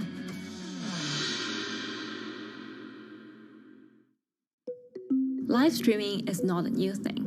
In China, it started in 2015 with the rollout of 4G. And it was first used for entertainment and socializing. Many live streamers performed for their followers or chatted to them, making money by receiving virtual currency and gifts. In the West, live streaming is mainly the domain of avid gamers. In China, it's broken into e-commerce. China actually has a very big e-commerce empire, so it uses these super apps, what we call that you have payment, you have search of information, you have recommendation system, and you have huge amount of goods available on the platform, and as well as a lot of consumers. So with this advantage, they merge these features of live streaming to make the influencers actually sell goods. Here is a perfect choice: nice neutrals, beautiful print, nothing overwhelming, and the warmth and comfort of flannel. This is item number. traditional TV shopping involves a one-way direction, whereby a host introduces a product, demonstrates certain things, and say, call this number or something. But live stream shopping is live. That in itself is a very, very big difference that causes different psychology. And live stream shopping is a very entertaining way of actually engaging someone else. When you shop, actually, this live streaming video will continue. It will minimize into a corner, and you can like buy the items and pay all on the same app. And after that, the live streaming screen will just enlarge by itself, and the promoter will come back to screen. So it's like very convenient. Taobao, one of China's biggest e-commerce platforms owned by tech giant Alibaba, added a live streaming function in early 2016. In the following years, other e-commerce and social platforms like JD and Douyin also integrated this feature. 开头的时候还是有很多的挑战的，对画面的这个流畅，然后是否能够很真实的去还原商品，它其实在这个上面是有很高的这个门槛跟技术的这个卡口在的。不管是我们的这个用户的接受度，还是商家的这个上手的这个难度都很高，但是这几年下来，基本上难点在不断被突破的。Over $70 billion worth of goods was sold via live stream on Taobao in the year through March 2021. Latest surveys show that over 60% of live stream users in China were watching shopping shows, and over 65% of them shopped at least once via live stream. In 2020, live stream shopping got a huge boost during the pandemic, when millions of people were in lockdown and many retailers were pushed online. People, during the lockdown, felt like there's a need for more social interactions. This live platform creates an interesting kind of environment that gives people the sense that I'm actually interacting with you. And then live stream shopping brings in a lot more variety of things that people could buy and satisfy, the sense of like losing control, especially during the pandemic. At the heart of this craze are the top influencers who have tens of millions of followers and sell products worth millions of dollars every night. They often use their star power to get bargains from retailers, which in turn boosts their own sales and influence. So if you think about China's live streaming, you have to know the king and queen of the influencers. The queen of live streaming, Via, she is actually having the biggest viewership and the biggest sales volume for a long time on Taobao platform. She can sell everything from like Gucci sunglasses, lipsticks, homes and cars. One time she offered her followers to go on a Tesla ride with her, and she even, for once, sold a rocket launch in her live streaming room for 40 million yuan. The king will be Li Jiaqi, more widely known as Lipstick's brother. He used to be a cosmetic sales before he turned into live streaming e-commerce, and he knows a lot about the cosmetics. So he's the one that will actually put the lipsticks on himself when he's on the show. Top live streamers like Via and Li Jiaqi have become celebrities in China and can earn millions of dollars a year. Although not everyone can be as popular, mid-ranking live streamers like Tiffany still earn a good income through sales commissions. 如果说单从收入方面来讲的话，那主播的收入是比普通的工作要高很多。但是呢，主播这个工作时刻对身体，包括对精神都有很大的一个考验的。就是每天需要集中精力，然后长达5-6个小时，这种状态是很累的。而且这5-6个小时的话，你是脑子是不停的，然后嘴巴是不停的，然后手也是不停的，眼睛也是不停的。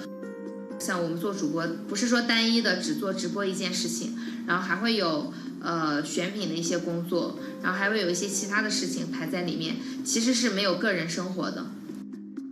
那我觉得增强粉丝影响力的话，不是说某一件事情。可能今天做了什么事情你就增大了影响力，而是每天不断的内容的输出，粉丝不断的可能对你的了解，慢慢的信任你。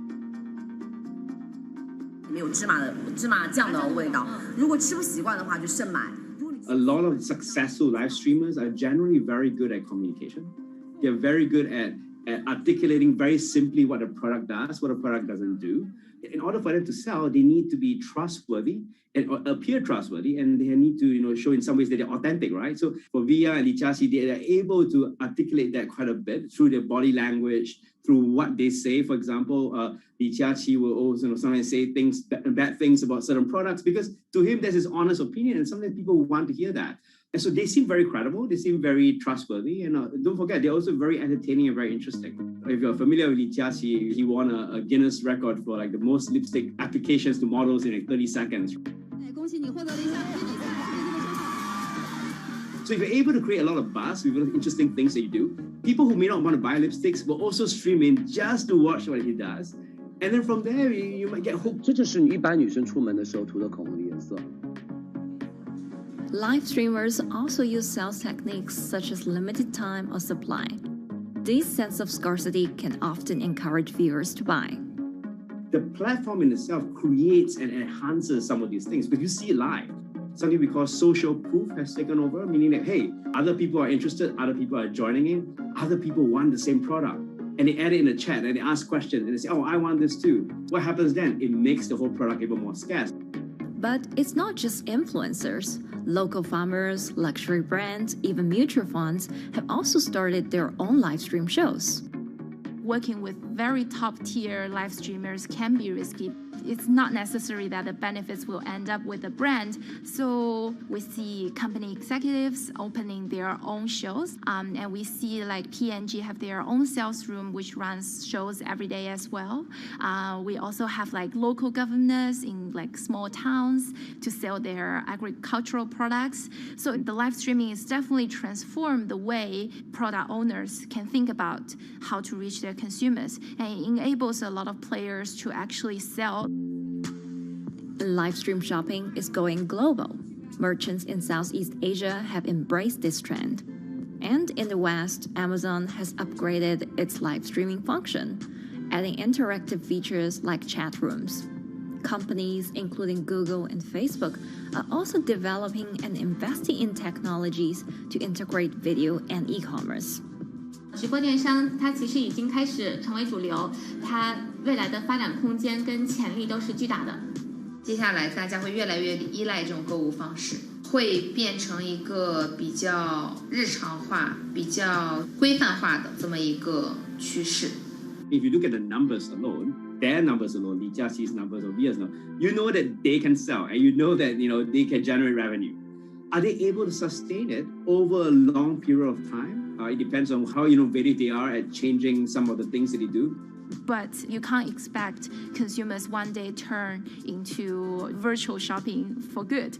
There will be the nature of us that crave to go into the store, to touch the goods and actually wear it and see how it looks like and walk around in that with our friends. And those things wouldn't be replaceable with live streaming.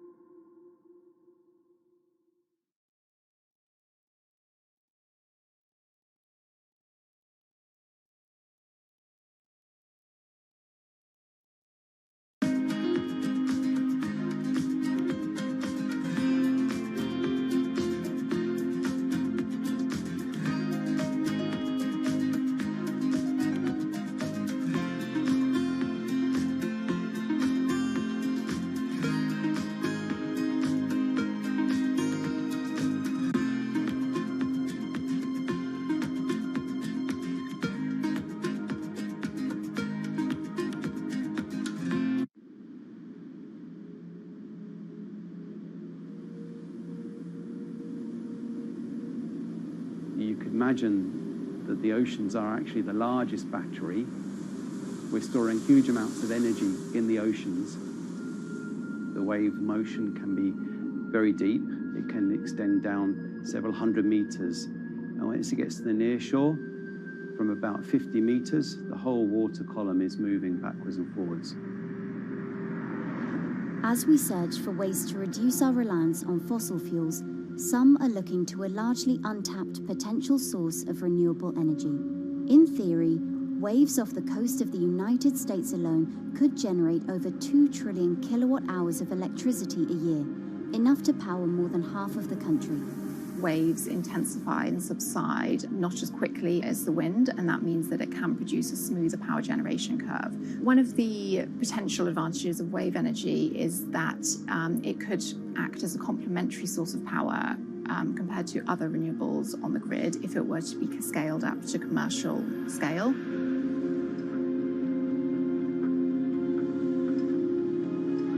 For decades, engineers have been trying to convert wave energy into electricity, but a host of technological and financial challenges have complicated their efforts. In the years from around 2006 to 2015, there were a spate of bankruptcies in the sector, and this was largely because of a lack of kind of continuous proven projects out at sea with reliable electricity generation. Since then, companies have been trying to develop the technologies at a steadier pace and with a smaller cash burn. But the same questions remain. Can companies develop devices and technologies that actually work? Is wave energy just a novelty or something that can become a major renewable energy source?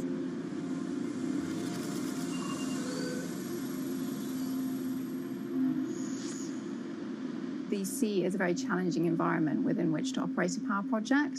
So seawater is corrosive and conditions are very rough. So this means that power projects don't have a very long lifetime, and it increases operating and maintenance costs. Partly because of that, many early wave energy projects hit rough waters, such as the Palamas Wave Energy Converter in Portugal and the Isla Limpet project in Scotland. But that hasn't stopped others from trying. Companies are focused on testing projects out at sea, proving their durability, trying to raise capital and bring down cost. The sector hasn't really converged around one single technology design, and companies are kind of undecided about which design works best.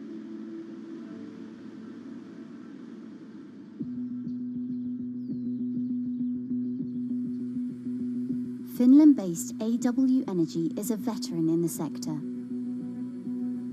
The first proof of concept of the company's device was made in the 90s after diver Rauno Koivusaari observed the strong back-and-forth movement of a hatch cover in a shipwreck in the Baltic Sea. The waves are generated far from the coastline, so the wind blows on the surface of the water, causing the water particles to rotate, and that rotation extends deep down below the surface, and the waves can be very long. They can be several hundred meters long. And as they come into the near shore, this rotational energy turns into an elliptical energy, and eventually backwards and forwards, as you probably noticed if you've been swimming on the seashore in large waves, you're pulled in and out. That's the energy that we're extracting. There's a sweet spot where we deploy, so around 10 to 15 meters of water depth. That's where there's still strong wave energy coming in. After years of research, prototyping and testing, the company has deployed Wave Roller, a 350 kilowatt device in the waters off Portugal. Wave Roller has an 18-meter wide and 10-meter high steel panel fixed to the seabed via a floatable foundation. The panel moves back and forth with the waves, capturing the energy. It's submerged in the depth of 15 meters, so it's protected from the extreme waves. We generate electricity by capturing the movement with hydraulic circuitry in a machine room underneath the surface. That hydraulic energy we turn to electricity with hydraulic accumulators and hydraulic motors, and also a generator. The Wave Roller has survived large waves at sea for over a year and delivered electricity via an underwater cable to the grid in Portugal. Meanwhile, the company has won a €2.5 million grant to work on an upgraded version of the Wave Roller, aiming to increase the electricity generation capacity to 1 megawatt. The upscaled device would have a bigger panel, 2 power takeoff units, and improved software to control the energy production. We have taken into use a wave prediction algorithm that kind of tells us what kind of waves are coming in to our device.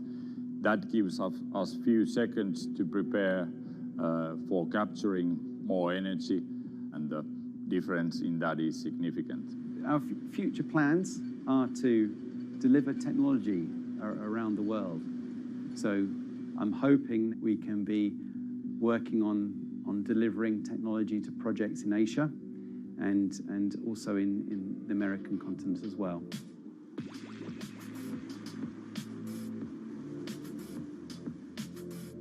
Meanwhile, Israeli company Eco-Wave Power is taking a different approach to capturing the power of the ocean. For the company's founder, Ina Braverman, developing new sources of renewable energy is a personal mission. I was born in Ukraine in 1986, and 2 weeks after I was born, the Chernobyl nuclear reactor exploded, causing the largest in history nuclear disaster. I was one of the babies that got hurt from the negative effects of such explosion. I had a respiratory arrest and a clinical death. Luckily, my mother, a nurse, approached my crib on time and gave me a mouth-to-mouth resuscitation, which saved my life. I got a second chance in life and decided to do something good with it. Growing up, Ina wanted to be a politician to positively change the world. After working as a translator at a renewable energy company, she decided to change paths.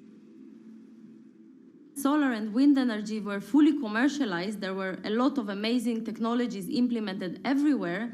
I saw that wave energy, although it's an immense source of electricity, the biggest companies in the world are trying to develop wave energy with no success. And there was kind of a race going on in the world of who is the company that is going to develop a viable wave energy solution first. In 2011, the then 24-year-old Ina co-founded Eco-Wave Power. Instead of installing devices offshore, the company's devices are attached to existing breakwaters, jetties, and piers. Our technology is very cost efficient, especially in comparison to the offshore technologies, because we don't need any ships, divers, underwater mooring or cables. We install on existing man-made structures, and all our expensive equipment, the generator, the hydraulic conversion unit, the automation, is located on land just like a regular power station. This is the Eco-Wave Power conversion unit that has been operating in Jaffa Port since 2014 until 2020. Here you can see how the technology works. Basically, the floaters are going up and down and pushing the hydro cylinders, which transmit biodegradable fluid into land-located accumulators. A pressure is being built. The higher the waves, the higher the pressure, which is used to turn the hydro motor, which is turning the generators. The whole system is controlled by a smart automation system, which you can see right here. And in case of upcoming storms, the system automatically raises the floater above the water level and keeps them in the upward position until the storm passes. The company has been operating a 100-kilowatt grid-connected device in Gibraltar since 2016, which is enough to power 100 households. Currently, Ina and her team are working on another 100-kilowatt project at the port of Jaffa in Tel Aviv. The project will be also the first time in the history of Israel that wave energy will officially connect to the electrical grid. And our goal going forward is to expand it to all suitable breakwaters in the city of Tel Aviv and to supply a significant part of the city's electricity needs. Today, engineers and entrepreneurs are still trying to crack wave energy. Globally, only a few hundred kilowatts of wave energy are deployed, compared with gigawatts of offshore wind. But the field has come a long way in recent years, and with the right engineering solutions, this new power source could eventually become competitive with more mature renewables like solar and wind. I would have a lot more confidence in the success of wave energy companies today as opposed to like 20 years ago. But in the next few years, or maybe the next couple of decades, it will be more likely to be used in remote locations like islands that are otherwise dependent on expensive diesel power, or out at sea on gas decommissioning rigs, or for powering underwater autonomous vehicles. So definitely, wave energy can compete with other renewable energy sources, but I personally believe that this is not a competition. In order to have a 100% renewable energy friendly world, we need all renewable energy sources to work together.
are all these people from? Who are all these people from?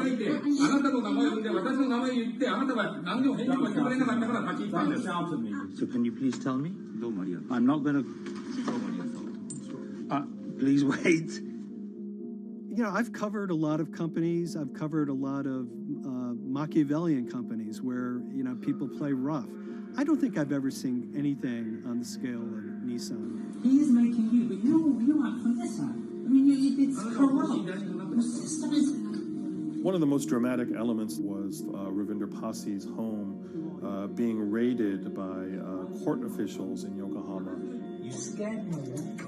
You scared my children. I worked in Nissan for 16 years. So Rav Pasi's journey into the darkest recesses of the Japanese corporate world started when he was the general counsel, the highest corporate lawyer position in the company. In the past few minutes, Nissan has revealed that its chairman has been arrested after allegations of serious misconduct. He was tasked with investigating Carlos Ghosn. And he was told, conduct an internal investigation and get to the heart of the matter. And then along the way, he started to notice serious conflicts of interest. He is one of the few people who knows an extreme amount of detail regarding the alleged crimes by Carlos Ghosn.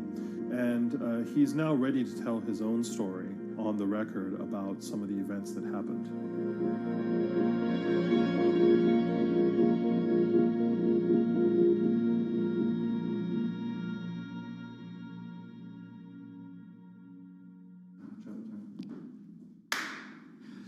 My name is Ravinder Pasi. I'm the former Global General Counsel of Nissan Motor Co. Limited. And you could say, yes, I had a front row seat in terms of what was going on. When Carlos Ghosn saved Nissan years ago, he was depicted in Japanese comic books as this hero, and now maybe we'll see comic books where he's the villain. In corporate Japan, Nissan was quite an unusual company. It was led for 2 decades by a non-Japanese executive. Well, Carlos Ghosn was a hero in the Japanese business world. If you had a global business celebrity in Japan and worldwide, it was definitely Carlos Ghosn. In a country with few foreigners at the top, he stood out. But over the years, he saved Nissan from bankruptcy, allied with Renault and Mitsubishi, and turned the alliance into one of the most competitive in the world. Yet as the years went on, you know, I think his ambitions changed a little bit. He started thinking about legacy plays, and one of them was to really tighten the alliance between Renault and Japan. And unbeknownst to him, there was a contingent of senior Nissan executives that were really felt threatened by that move. They really thought that they would lose complete control of the car company, and even in the government, there was probably a little bit of anxiety about a national champion in the auto industry falling under full-blown foreign control. Carlos Ghosn was an auto industry leader, respected by many in Japan. Now he's in jail. The arrest of Carlos Ghosn came completely out of the blue. This was in November of 2018. He was coming to Japan on Nissan's corporate jet for a regular executive meeting, and he was met on the tarmac by Japanese authorities who whisked him away to jail and charged him with financial misconduct crimes. So what happened was that a power struggle ensued inside the company, and somewhere along the way, it was criminalized. By that I mean that there were allegations leveled at Carlos Ghosn about the way he reported his pay to Japanese authorities, the way he handled money inside the company, that in other contexts might have been a board action, might have been handled internally. A number of executives at Nissan decided to take this difference and take it over to the Tokyo prosecutor's office, and that unleashed a chain of events that would shake the entire auto industry. So after Carlos Ghosn was arrested, Nissan launched an internal investigation into the events that led up to his arrest. So Rav Passi was tasked with investigating Carlos Ghosn, and he was told, get to the heart of the matter, find out what Carlos Ghosn did wrong and bring it to our shareholders. It's really complicated because you had various things coming out of the weeds. 2018, the investigation has started, and we become aware of matters in terms of conflicts, actions by certain individuals that cause some concern because things might not quite be what they seem. So in our story, we really took a close look at Harinada and his role in Carlos Ghosn's downfall. Harinada is one of the most fascinating figures inside Nissan. He's also a lawyer. He's originally Malaysian. Hello, Mr. Hadi. And he had a meteoric rise through the company and became very, very close to Carlos Ghosn and other top figures. He had a front row seat at all the major strategic deliberations at the company. And when he discovered that Carlos Ghosn, as his final legacy play, was going to tighten the relationship between Renault and Nissan, he made a decision to go against Carlos Ghosn. And he became one of the key figures that decided that Carlos Ghosn had to go.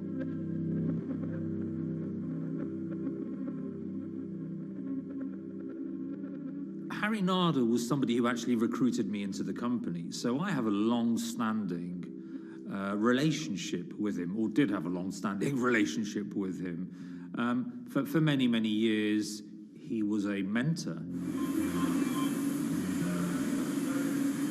I had doubts about the credibility of the process right at the start. Harinada had a plea deal with the Tokyo prosecutors. Now, that suggests he was intrinsically involved in some of the wrongdoing, or the allegations of wrongdoing, and it just didn't smell right, just doesn't sit right. So there was a basic conflict of interest. In other words, Harinada had to deliver results to Japanese prosecutors to avoid his own criminal liability, and he's accusing and leading the investigation of Carlos Ghosn. Some of the people who had been involved in the original alleged crimes were also looking into the affairs themselves. Ravinder Passi began pointing out some of these conflict of interest issues. And the reason for that is essentially his concern was for the company. If the company's own investigation into itself was compromised, that could lead to a very weak position in various lawsuits that it was dealing with across the world. I had discussions with Harry, discussions with the statutory auditors about these conflicts, discussions with HR about some of these conflicts, because at that point, we reported into him. You know, at the time, everything was quite, as you can imagine, it was, we've got to do this, we've got to do that, we've got to move fast.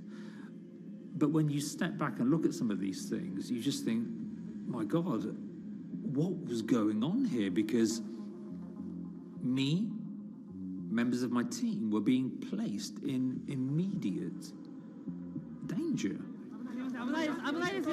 Your chairman's been arrested, a representative director's been arrested. They both happen to be foreigners.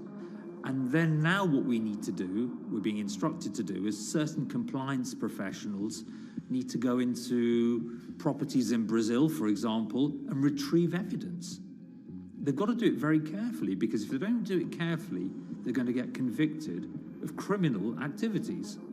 And likewise, when a team of lawyers were commissioned to go to Lebanon, I mean, one of my immediate concerns was, why are lawyers from Nissan being sent to go to Lebanon to retrieve evidence?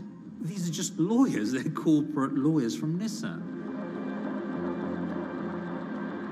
You had revelations that a number of executives had benefited from share appreciation rights when they shouldn't have. I mean, you know, substantive amounts of money being taken by these guys when they weren't entitled to take them. And you do think, yes, how is this going to look later on? It's going to look quite concerning.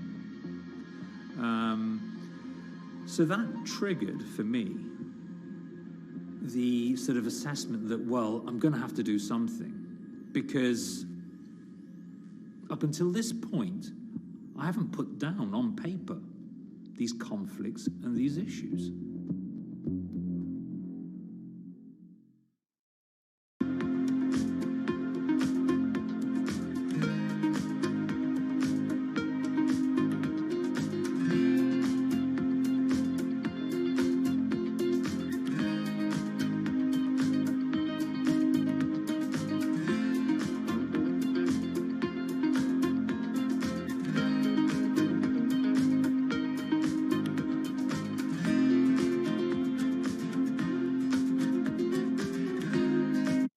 So Rav Pasi makes a fateful move. He writes this letter to the board listing every suspicion he has in great detail, backed up by evidence, backed up by memos, of why this internal investigation had serious problems.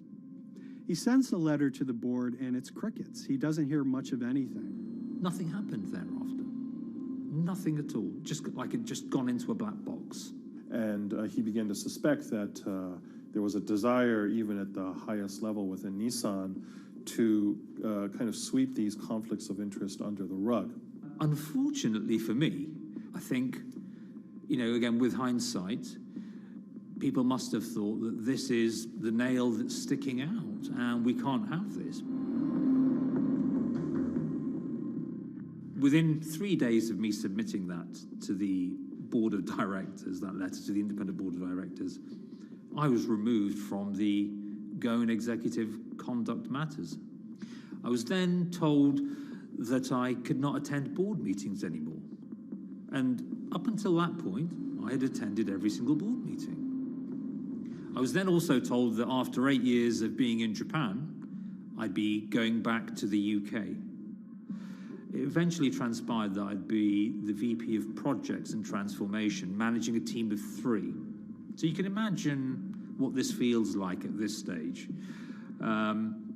Almost an arbitrary removal from Japan, where I've lived for 8 years, had 3 children there, my family has grown up, and we've been settled there, having a few months earlier been promoted to vice president at a global level, to being almost demoted.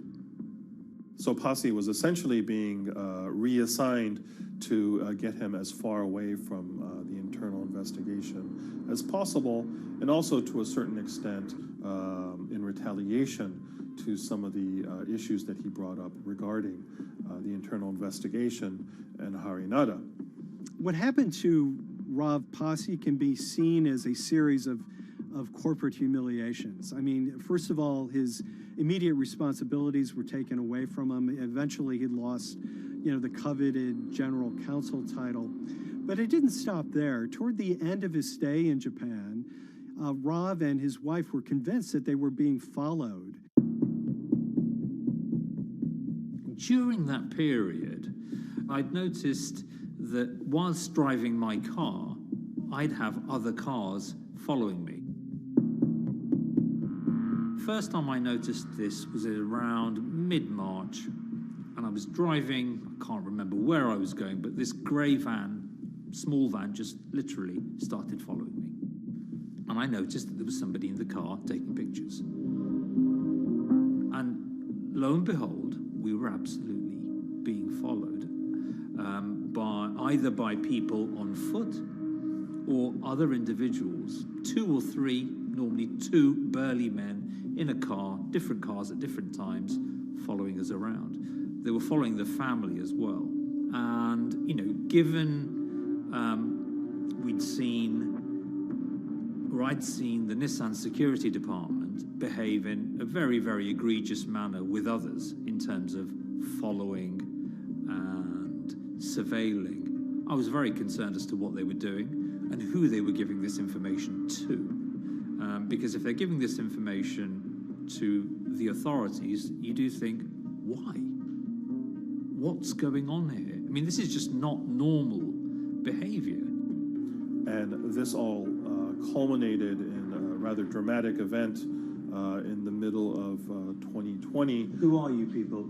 Where Nissan had hired a legal team and had obtained an unusual court order from the district court in Yokohama to basically do a search of his home and seizure of his corporate laptop and phone and other documents.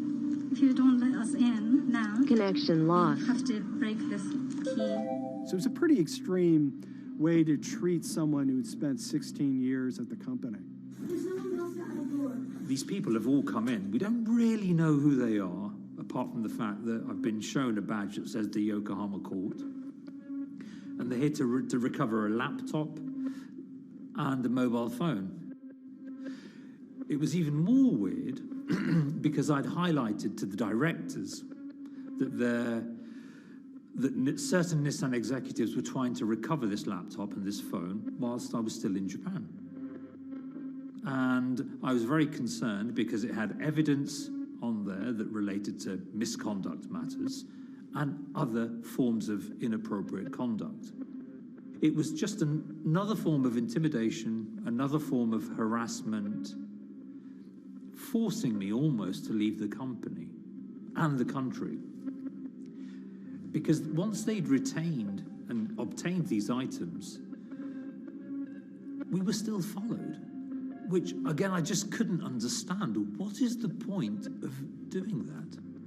This isn't a car company. This is not the KGB.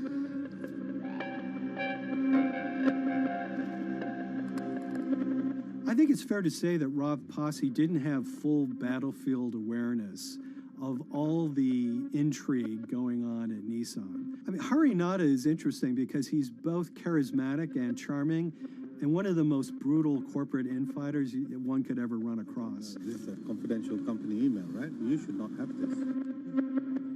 If he had fallen into line, he would probably still have his job at Nissan, be paid very well, and continued his work. A career that he spent 16 years building at Nissan is irretrievably broken. It's been smashed to smithereens. He and his family paid a huge price, certainly. But in terms of being able to sleep at night, I think he's come out ahead. I highlighted issues to the highest levels of the company so that they could be dealt with appropriately by those in charge. There was no response to those, and there was retaliation against me. What's really profound, like absolutely profound, is that none of your colleagues, I mean people who you have known for years, forget it. Yeah. You're on your own. Yeah. And you got to be ready for that. You've got to be ready for that. If you take it on anyway.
this is the awful truth.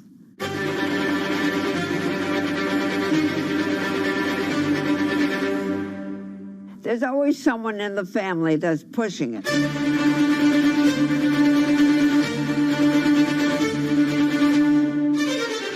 This lady does not deserve to be taken advantage of, especially at your age with your own grandchild. Yeah.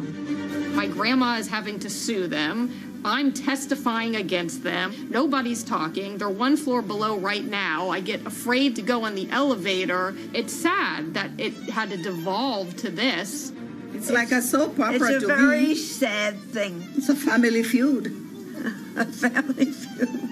Here's a family that, on paper, you would think has the wealth that so many people seek, yet at the end of the day, it seemed to sort of rip everybody apart.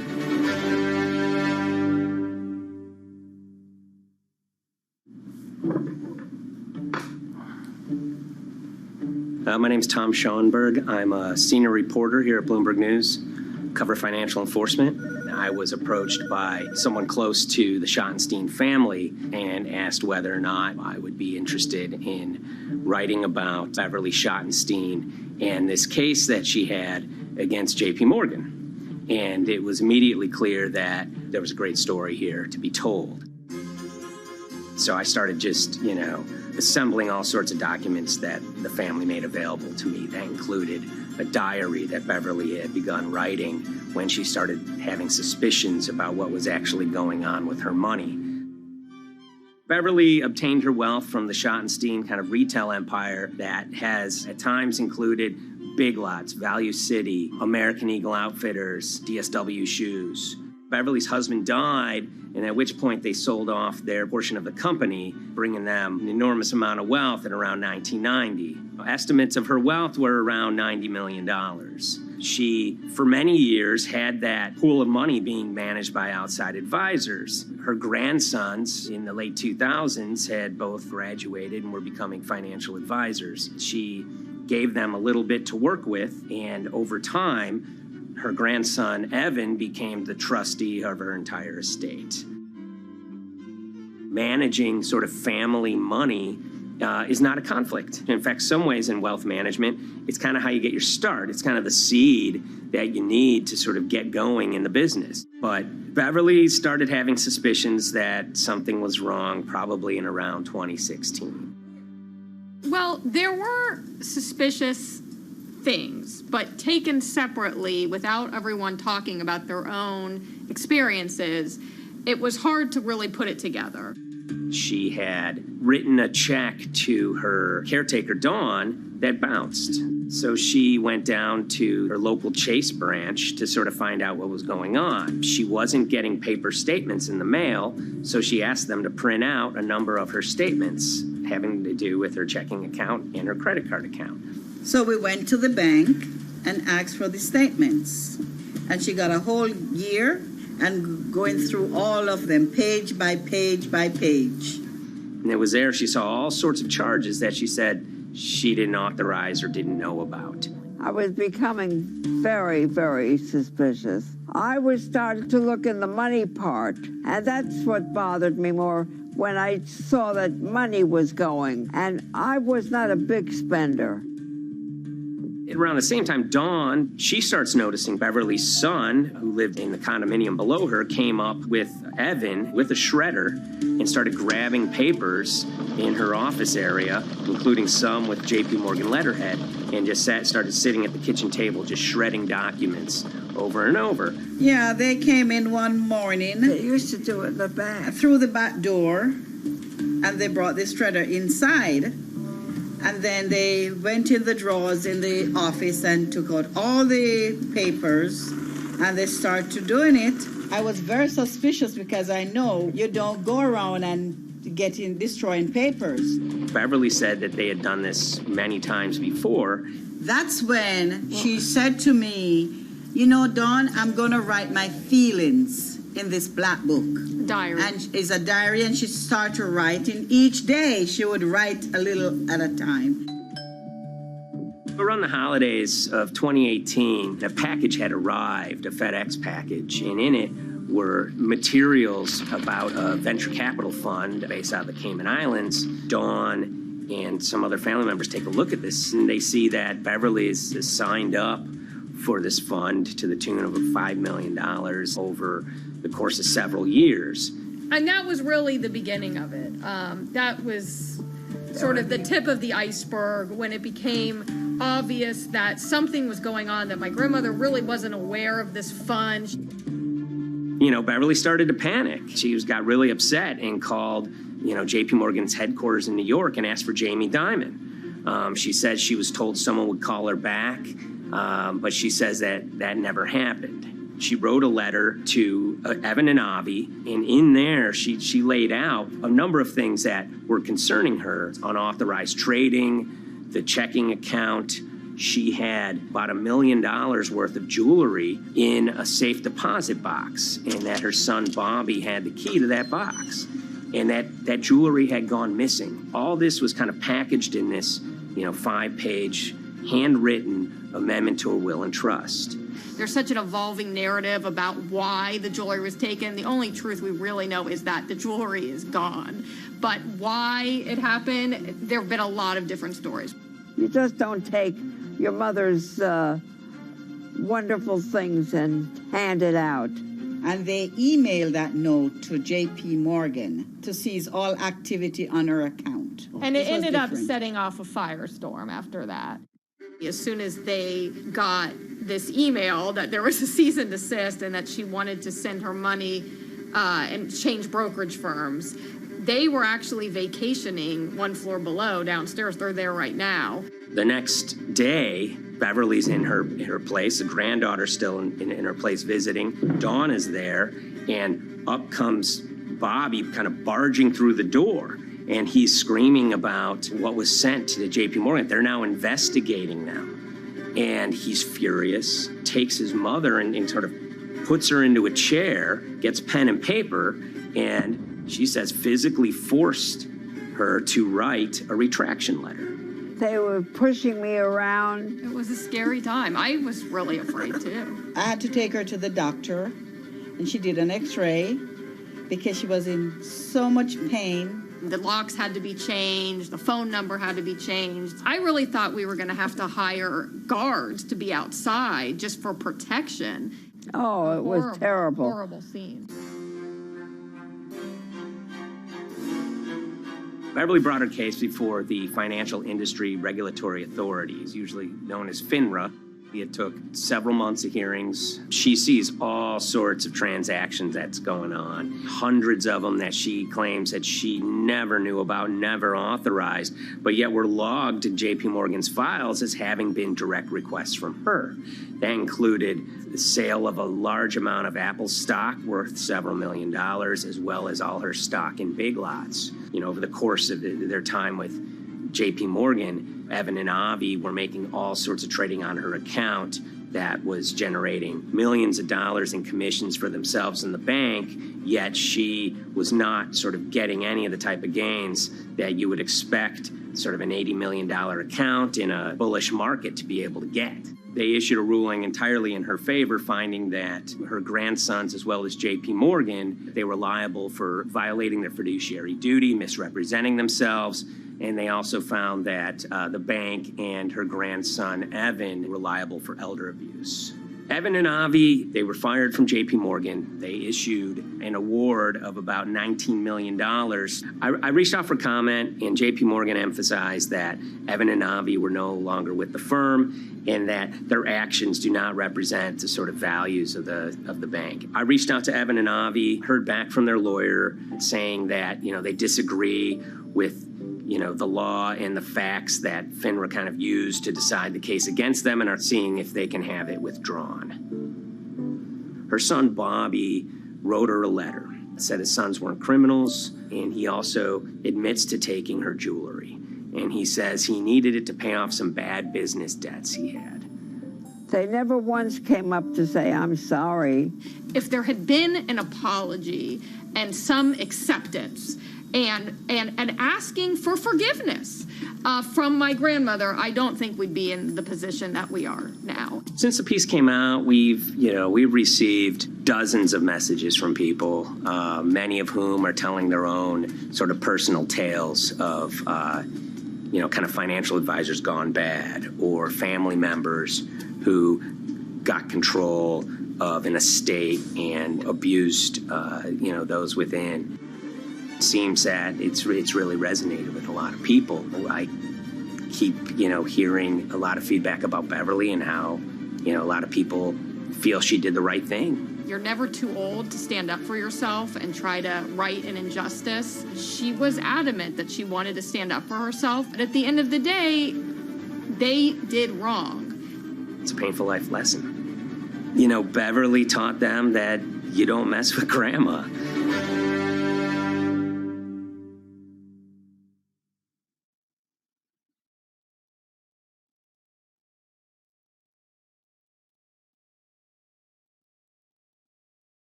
On April 20th, oil markets did something they never had before, and they crashed, went into negative territory and closed the day at minus $40. Meanwhile, in a place called Thaden Boyce in Essex, a group of 9 traders, led by a guy called Cuddles, made $660 million over the course of a couple of hours. The price of oil has collapsed to a record low. We've never really seen anything like it. WTI this morning down more than 35%. People maybe wouldn't have been so surprised if the oil price had fallen to zero, but the oil price went to minus 38. It went far lower than anyone had expected. And so lots of people in the market were saying, well, hang on, something else is going on here. A couple of months later, I started to get wind through a kind of network of sources that a tiny firm in the outskirts of London had made a huge amount of money that day and potentially had some part to play in what happened. The information we got was that 9 traders at Vega Capital London had made in the region of $660 million in one day. As a group, I think they made as much money in one day as Apple makes from its international sales in one day. I mean, it's an insane sum of money. Did they pull off a fantastic trade? Did they predict the way the market was moving and get it absolutely right? Or was there something else going on, and had they actually done something that breached market rules in a bid to sort of push the market? And that investigation is ongoing.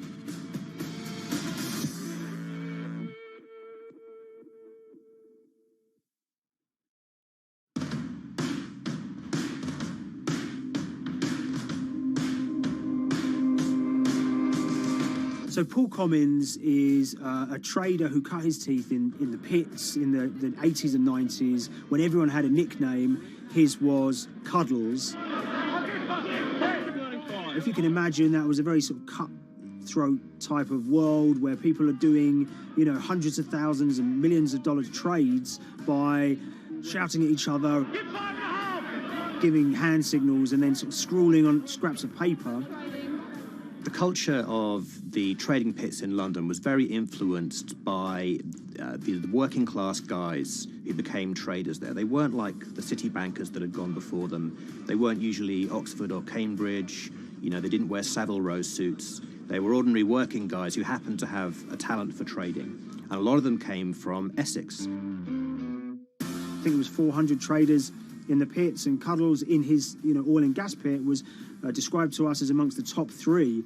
In amongst that, was very successful and made very large amounts of money as a young man. But inevitably, mechanization and the arrival of electronic markets was the kind of death knell for the pits. And in 2005, the IPE closed down. And when the pits shut down, a lot of the traders who worked there lost their jobs or quit or went to work for financial institutions. But Paul Commins decided to start his own trading collective out in Essex. Some of them are ex-pit guys, cut from the same cloth as him.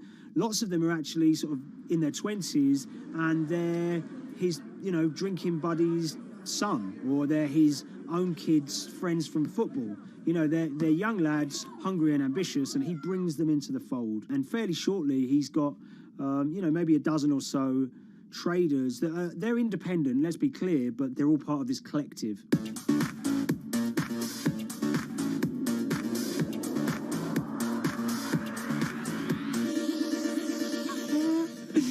Yeah, I'll let Liam deal with Essex. I am from Essex, so I feel like I'm free to, to get into this. Sweet, as they say. If you were to ask someone in Britain how they would imagine a kind of Essex person, they would see someone who's maybe slightly flamboyant, with a sort of Cockney accent, a sort of Guy Ritchie-style accent. Not afraid to splash the cash, but it's probably pretty bright and has done well for themselves. Don't even make sense, does it? But, these guys, they drove around very nice Rolls Royces and Bentleys. They went to places like Marbella on holiday. Thaden Boyce is a very wealthy place. You have to have considerable income to be able to afford to live in that village. It's a really nice place to live, and it's 20 minutes tube ride away from the city. Earlier in the summer, we have this lead, which is that there's this tiny firm called Vega Capital London, and they were the biggest winners from the biggest oil crash in history. Anyone that covers markets is going to be surprised about that. You're thinking your BPs of the world or your Glencores, but there's this tiny firm. And one of the big challenges that we had was actually finding out who worked with Vega Capital. It wasn't immediately obvious, and at first we had absolutely no idea. If you go to the Vega Capital website, it says it's under construction. If you do basic online searching, it's very difficult to find anyone who's publicly connected to the company. So inevitably, we're incredibly curious at this point. Like, who the hell are these people? The more reporting we did, the more it became clear that this group were connected socially as well as professionally. They went to weddings together, they played golf together, they would go on holiday together. We found out that a number of them were members of the West Ham Supporters Club in London. A few of them started companies together, so you could see all the connections between them and start to see a distinct group emerging. And it really just was this kind of shock that, this wasn't just like a hedge fund or a firm you'd never heard of. This was actually a group of buddies who all had the same experience on this day and had all made a huge amount of money. So if you're an oil trader, there's a number of different ways you can trade, and probably the most popular is WTI futures contracts.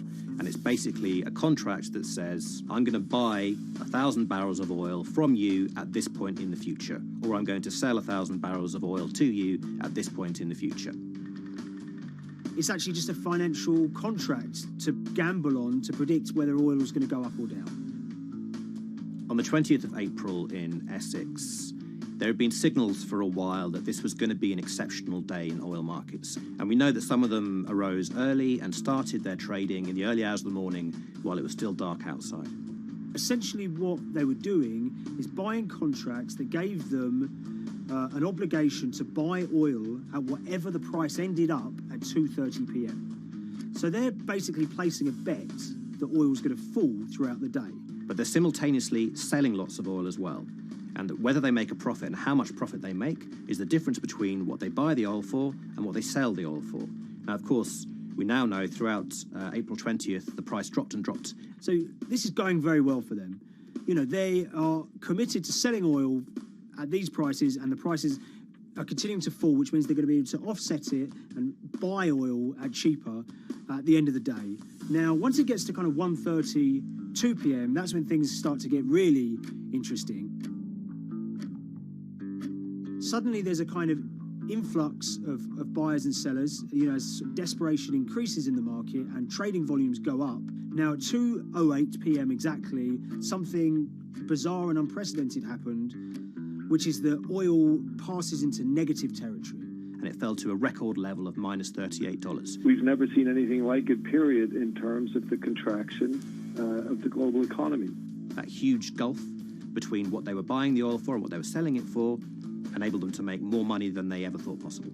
So their profit was the difference between minus 37 and all of these positive numbers on every contract they sold. The price of crude briefly hit minus $37 a barrel. For one group of traders operating from a small office, it was a very, very profitable day. It's important to remember this had never happened before in the history of oil trading. No one could have predicted it.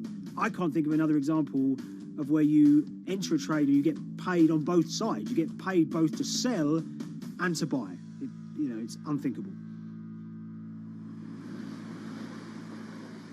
One thing we know about the Cuddles Trading Arcade is that they were very comfortable taking large risks. And, you have to be clear, this was a large risk. Yeah, we spoke to oil traders, both people that know these guys and people that don't, and they all say that this is, incredibly risky. And that's actually what stops a lot of oil traders doing trading like this. They simply aren't willing to stomach the risk.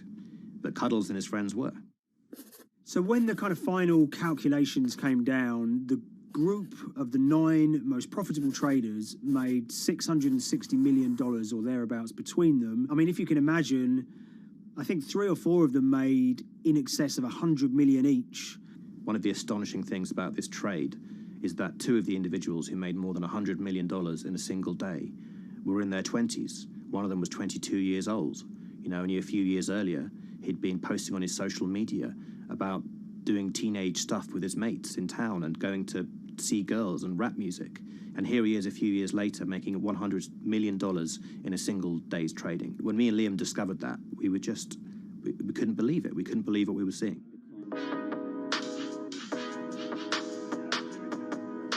Oil trading is a zero-sum game. Anytime you're making money as an oil trader, someone else is losing it. Amongst the biggest losers were the investors in this Chinese fund, Crude Oil Treasure Fund. There were thousands of them, and they lost everything. Lots of people had put their savings into oil funds. They lost money that day. Big banks and brokers who sort of stand in the middle of trading parties, they lost money that day. And another interesting thing is that oil-producing countries like Kuwait or Canada, they sell oil as an average of the WTI closing price over the preceding month. So the fact that one of those numbers in that average was minus 37 meant, if you can imagine, countries like Saudi Arabia and Kuwait potentially lost a couple of dollars on every single barrel of oil they sold that month. Vega Capital's traders made such an extraordinary sum of money that it was inevitable there would be some scrutiny of what they did. But it wasn't just the sums of money they made. In the vital half an hour before the settlement price was set, they were by far the biggest sellers of oil futures in the market, which is an incredible thing to think about when you consider that the other participants in that oil market are going to be the world's biggest banks, oil majors, BP and Shell, and here you have a group of 9 guys in Essex who are having this significant influence over a global market for oil.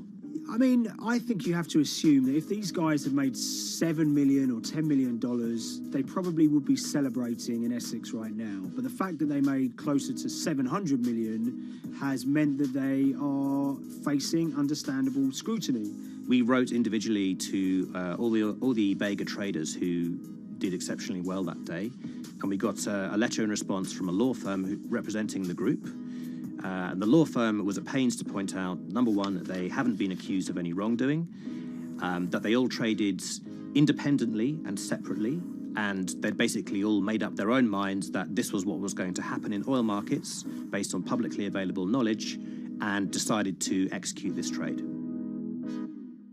What I love about these stories is there's a real variance of opinion, and some people will look at what happened and think that must be dodgy. They all traded at the end of the day. They all made a huge amount of money while all these people lost.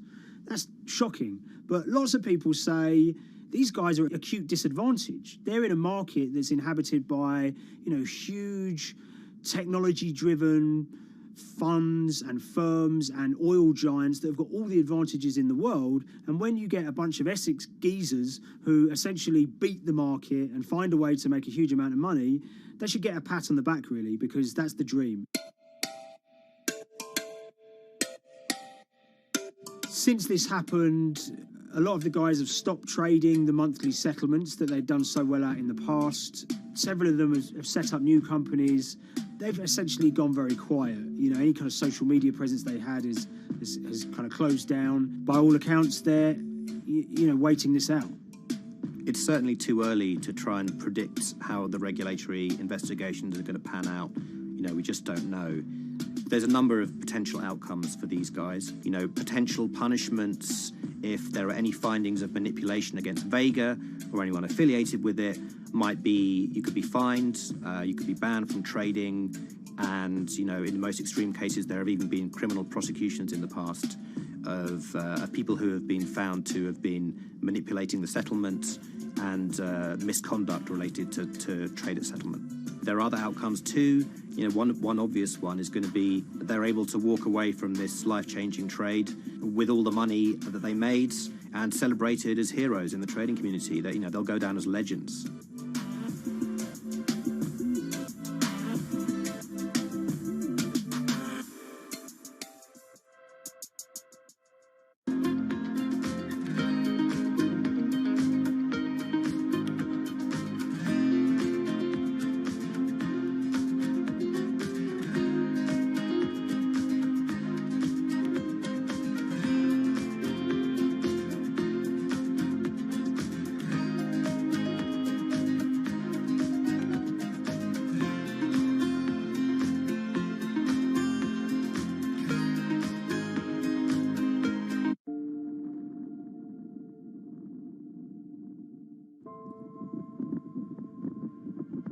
It's very important, given the nature of the climate crisis right now, for the general public to have an understanding of what progress is or is not actually happening.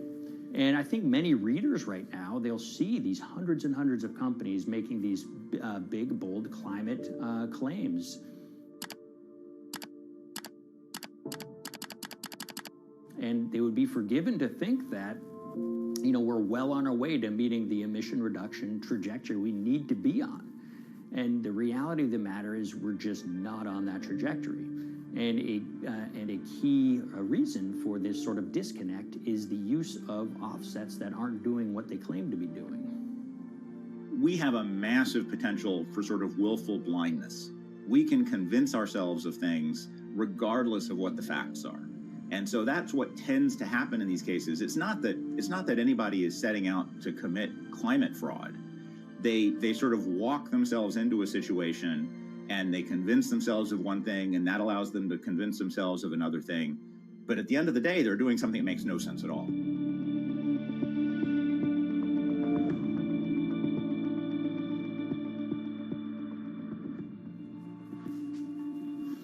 My name is Ben Elgin. I wrote the story about how the billion-dollar market for carbon offsets is setting back the fight against climate change. So one of the challenges in reporting on carbon offsets and trying to figure out what's going on is really finding good experts who have been steeped in this marketplace and are willing to candidly talk about it. One of the best people for this is a fellow named Mark Trexler, and I've been talking to him for more than a decade. My name is Mark Trexler. I've worked in climate change for the last 30 years. I was actually hired by the World Resources Institute in Washington to work on the first carbon offset project in 1988. In terms of defining a carbon offset, one of the beauties, so to speak, of greenhouse gases, sort of the silver lining of greenhouse gases, when you put up a molecule of CO2 into the atmosphere, it can be anywhere in the planet in 7 days. And therefore, if there's an option to reduce emissions on the other side of the planet, and you can do that very cheaply as compared to doing it in your factory, for example, then why not pay that person, that factory on the other side of the planet to reduce their emissions? Then you are, in a sense, offsetting your emissions, and the atmosphere doesn't really see your emissions anymore. So carbon offsets have been around for quite some time, and they were actually key with these international climate agreements, such as the Kyoto Protocol, which mandated the wealthiest countries reduce their greenhouse gas emissions. The treaty was signed on the 11th of December, 1997. Decided. The business community in general saw carbon offsets as a huge opportunity to comply with whatever policies and measures might be coming down the pike on climate change much more cost effectively. We've seen a huge surge in companies making big proclamations about how they're going carbon neutral or zeroing out all of their carbon emissions.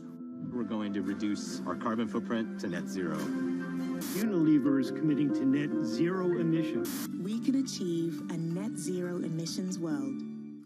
We began looking at these corporate claims of dramatically reduced emissions, and we noticed so many of these companies were using carbon offsets to achieve these aims. And as we began to look at the carbon offset projects themselves, what we found is that the environmental benefits claimed by these companies are not actually what they seem to be.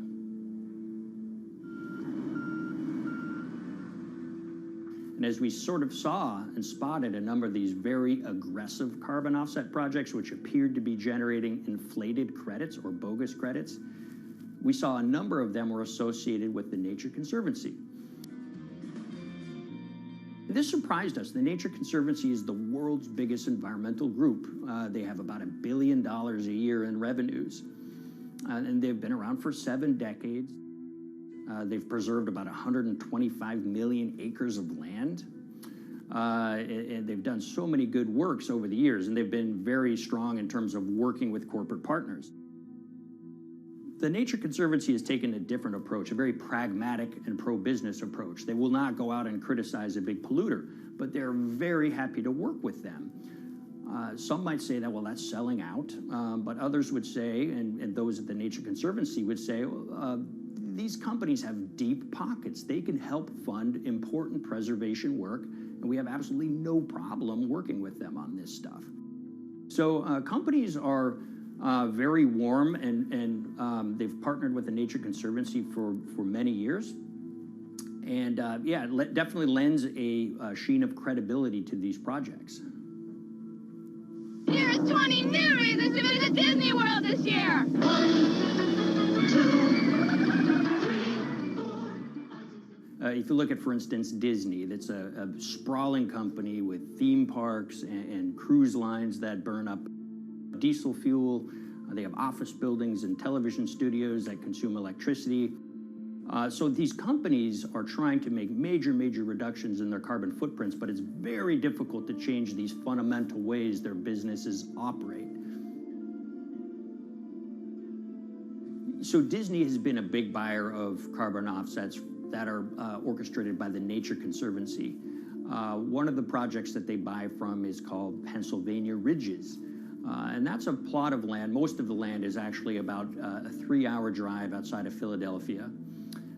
Interestingly, this land, 3,000 of these acres, was actually acquired by the Nature Conservancy in the late 1990s.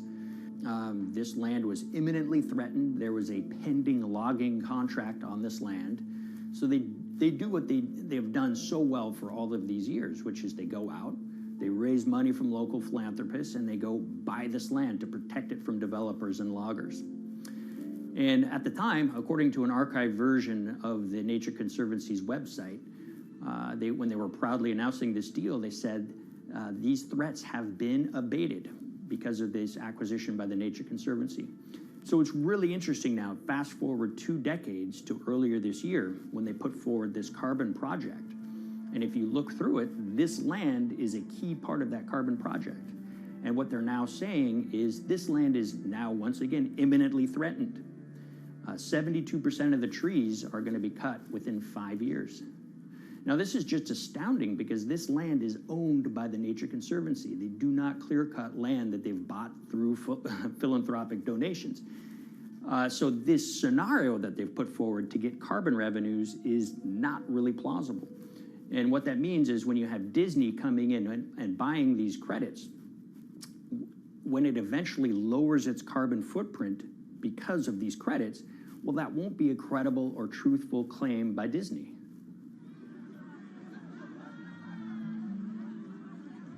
So this is an organization that truly understands the threat of the issue of climate change and is wanting to do its part to address this. However, in this situation, it just appears their drive, which they've had for decades, to increase the amount of revenues that it can use for land preservation work, Nature Conservancy and many others see that the carbon credits as a pot of money that they can tap into to further their own benevolent aims. But unfortunately, what this has resulted in is claims of climate progress that just aren't really happening. So the Nature Conservancy defends vigorously these deals, and they and others will say, look, our projects are just following the rules that these registries set up. So some would also put some of the blame on the registries themselves because they're setting up the rules which allow these vapid projects to get up and sold. So we've reached out to all of the companies we mentioned in this story, including Disney. They didn't want to be interviewed for this story, but they all told us that, look, we have to rely on the experts out there, and those experts, they say, are these carbon registries that have been set up. Most of these Nature Conservancy deals are set up and sold on this exchange. It's called the American Carbon Registry. Now, it's the oldest of these registries that allow voluntary carbon credits to be sold. They've been around since 1996. What these offset registries do is they set up rules, and any carbon offset project has to follow those rules. But there's this tension that's always there. If the rules are too strict, then it's going to be very hard for carbon offset projects to get up and running. So there's this balance going on where the registries want rules that attract projects, but they don't want it to be so strict where it will disincentivize projects from getting listed. One of the challenges with designing carbon offset systems is that there are normally two people at the table. You have buyers and you have sellers. And to some extent, you have policymakers, but you know, the buyers and the sellers are really the ones with the expertise, with the incentive to really participate hard, make a lot of things happen. And the challenge there is that both of them sort of want the same thing, or they're both happy with the same thing. They're happy with low-cost offsets and a lot of them, because that works for their business model. You end up, though, with nobody really representing the atmosphere, so to speak. Nobody's really representing the climate in those discussions. And so the policies end up biasing the whole system. And you end up in sort of a race to the bottom. And that's what we've seen happen. You know, when it comes specifically to the topic of carbon offsets, you know, I am a fan of carbon offsets in the sense that they can help mitigate climate change. They absolutely can. But, you know, if we're not going to do it correctly in a way that actually does help mitigate climate change, then it's nothing but a distraction. And, you know, after 30 years, you have to start wondering, is it really just a distraction? And that's really unfortunate, but that's where we are. Ultimately, what needs to happen is systemic change. You know, we're sort of nibbling around the edges with some of these different things. We need to change how we produce energy. We need to change how we transport ourselves. We need to change what and how we eat. You know, we need systemic change associated with transitioning to a low carbon economy. A lot of what we're doing today is not promoting systemic change. It's sort of trying to stick your thumb in the dike to preserve the current system. And at the end of the day, that can't really work.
the Hyperloop. There's a good chance you've heard the name by now. This is the Hyperloop system. It can take people hundreds of miles in minutes. The Hyperloop, a series of tubes that would transport people in pods at ultra-high speeds over long distances. It's a remarkable new form of transportation that can whisk people from city to city in a flash. 29 minutes from New York to D.C., 30 minutes from L.A. to San Francisco. For years, we've been seeing these futuristic, utopian renderings of some cross between a spaceship and a monorail. But lately, the Hyperloop is becoming much more real. Yes.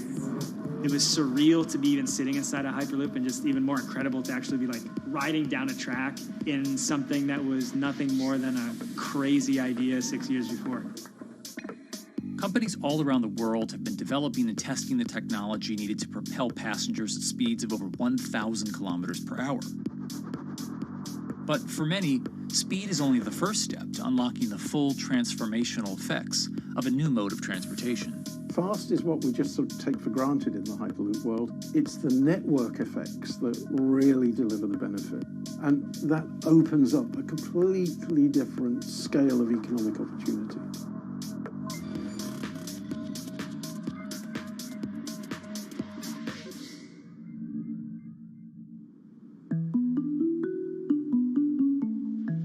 We've got planes, trains, automobiles, and boats for getting around Earth. But what if there was a fifth mode? And I have a name for it, which is called the Hyperloop. The Hyperloop? Hyperloop, yeah.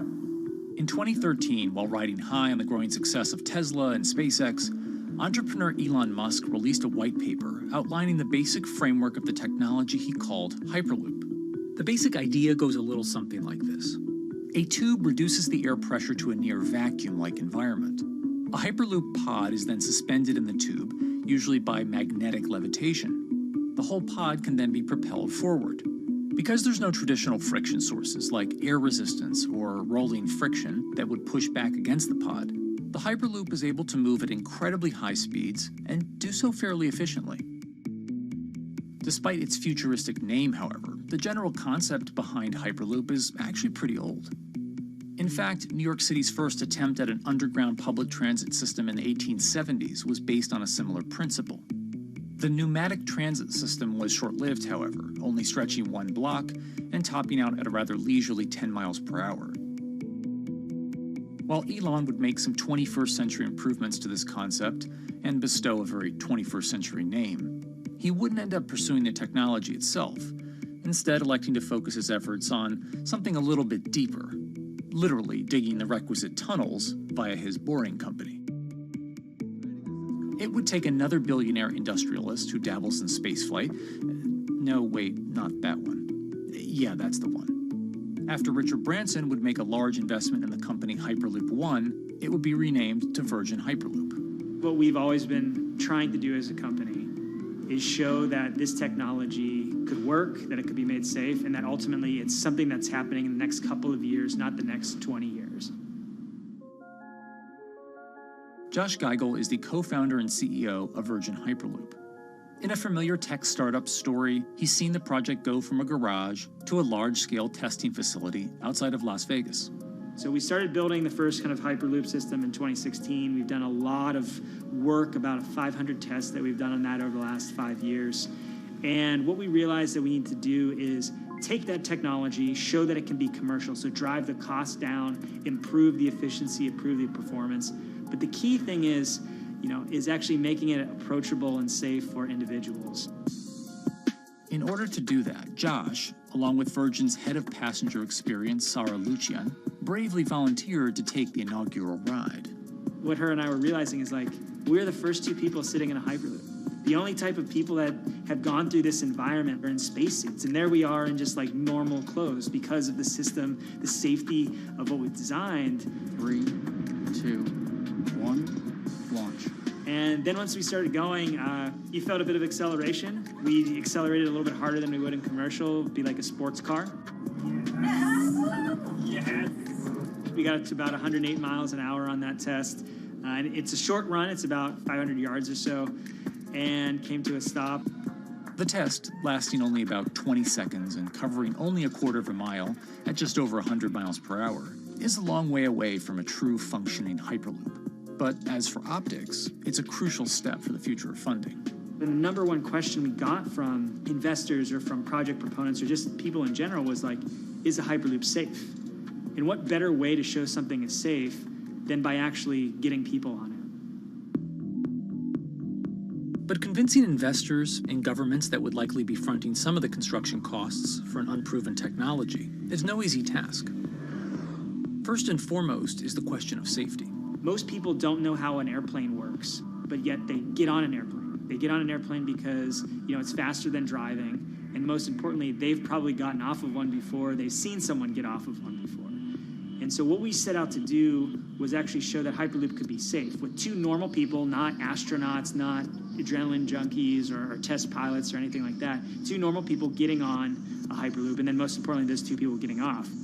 But beyond safety concerns, constructing Hyperloops will undoubtedly require a significant capital investment to the estimated tune of around $60 million per kilometer of track. So a track from San Francisco to Los Angeles, for example, is likely to come with a price tag over $10 billion. And before large governments are willing to come in and front those costs, investors who are funding Hyperloop development must accept it as a long-term mixture of technology and infrastructure investing. Investors that are used to short returns because you're developing apps or something to that effect, those aren't the investors that really get excited about Hyperloop. What you start to see is the people that are looking at platform technologies, right? So this idea that because the smartphone existed, Uber could exist, right? So who are like the Vanderbilts of this century? And that's the part where you're going to get a lot more no's than yeses. But those people that have the ability, the fortitude to stick it out, to see the game-changing platform here, those are the people that we're looking for. And since we've done that passenger test, there has been a lot of interest that's really, this is a lot sooner than I thought.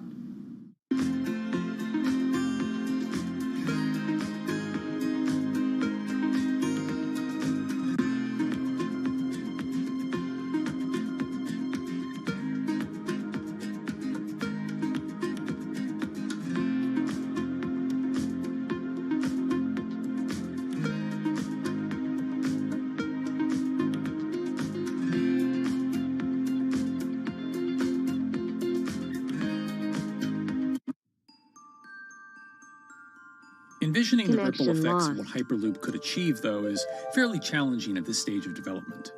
It's fast, yes, but for point-to-point travel, traditional maglev trains can move pretty fast as well.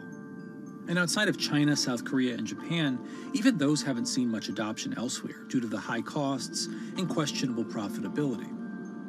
The Shanghai line in China, for example, loses around $100 million every year. Hyperloop companies, however, believe they can offer something different than traditional railway lines. My name's Alan James, and as far as I know, I'm the only guy on the planet who's written a government-level business case for 300 kmh conventional high-speed rail, 500 kmh maglev, and 1,000 kmh Hyperloop. It's fundamentally about moving people from where they are to where they want to go, when they want to make those journeys, and doing it in much smaller numbers. So pod designs for Hyperloop range from 12 to 28 seats, typically. Why are they small? It's because small enables the network to operate flexibly. And a great example of that is the east-west strategic route across the north of England, from Liverpool to Manchester to Leeds. So to get from Liverpool via Manchester to Leeds by train is just short of 2 hours today. It'll probably take you 2 hours driving as well in average traffic conditions. Net result is those three city regions remain three separate entities: Liverpool, Manchester, Leeds. There's very little commuting traffic between those urban areas. Hyperloop absolutely changes that from the ground up. Liverpool to Manchester is a 5 or 6 minute journey. Manchester to Leeds is also a 5 or 6 minute journey. What that effectively does is create a single supercity economy. In this vision, the Hyperloop acts a little more like a highway, where pods have fixed destinations and don't need to stop along the way.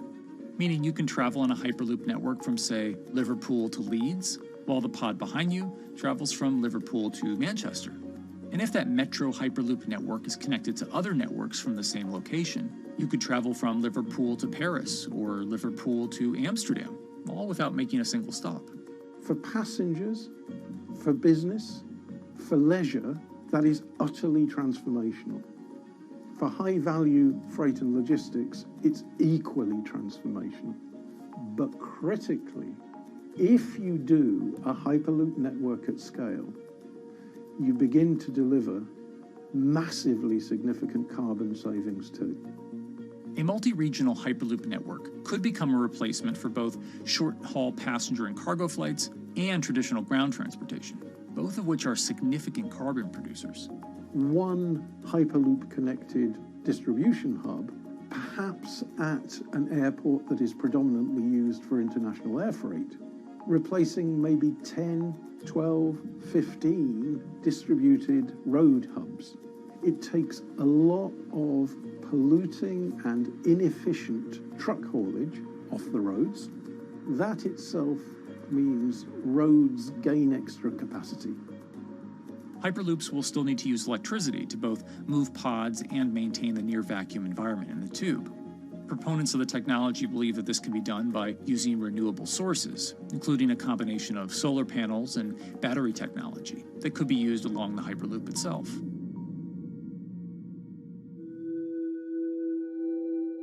But even with all multipliers of time and carbon emission savings that a Hyperloop network may provide, the investment capital required to actually build such a network becomes even more economically and politically daunting. Committing doesn't mean spending billions on day one. Committing means, how do we phase it?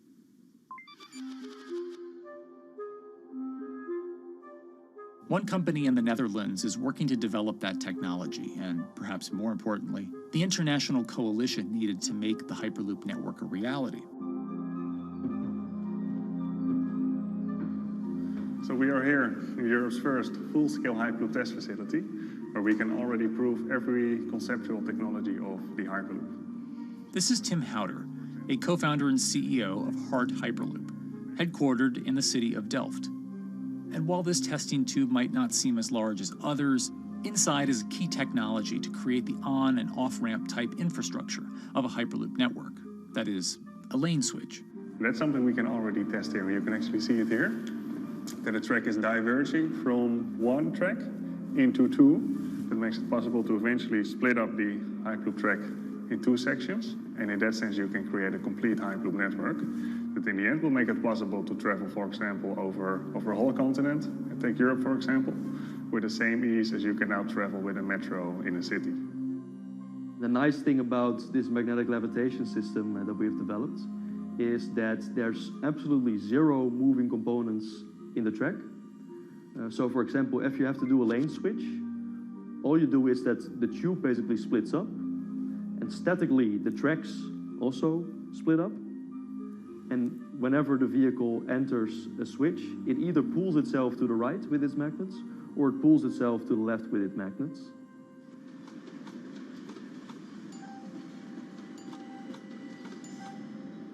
Lane switching on traditional rail requires the physical movement of the rail. Even modern magnetic levitation tracks use lane switching techniques in order to transfer trains from one track to another. And this is a very crucial element, because this is the thing that limits the capacity and, in the end, the usefulness of the rail network. Because the moment that a track is switching, that means that at that moment you are creating an unsafe environment for the trains behind it. So you need a lot of space between trains. But in a Hyperloop, because you have no moving components in the track, all the vehicles can be much closer to each other. You can achieve a very high frequency and basically have your vehicles moving and merging in and out of the network very much like a highway. For now, though, Hart's physical testing has been limited by the size of their tube. Because the test track is only 30 meters long, they haven't tested this lane switch at speeds greater than 20 kilometers per hour. However, the company is working to build a new test site where it plans to increase that testing speed to 300 kilometers per hour. We're now in a phase where we have proven most of the most important technologies in the test facilities that we already have.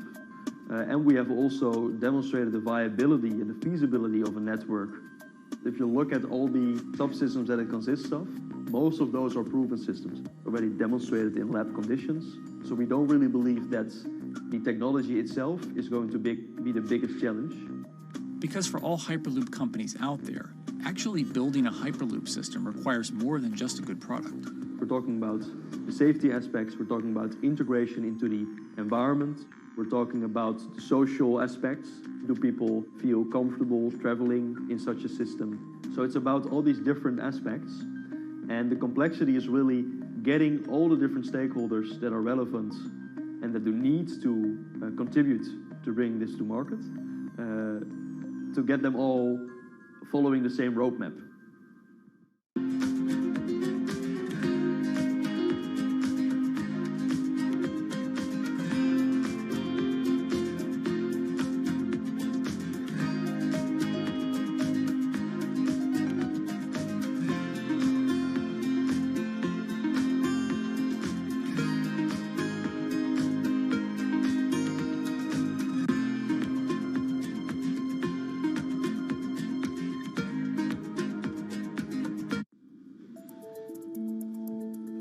In order to help build this coalition of private and public interest in Hyperloop development, HART in 2018 partnered with other Hyperloop companies from Europe and Canada.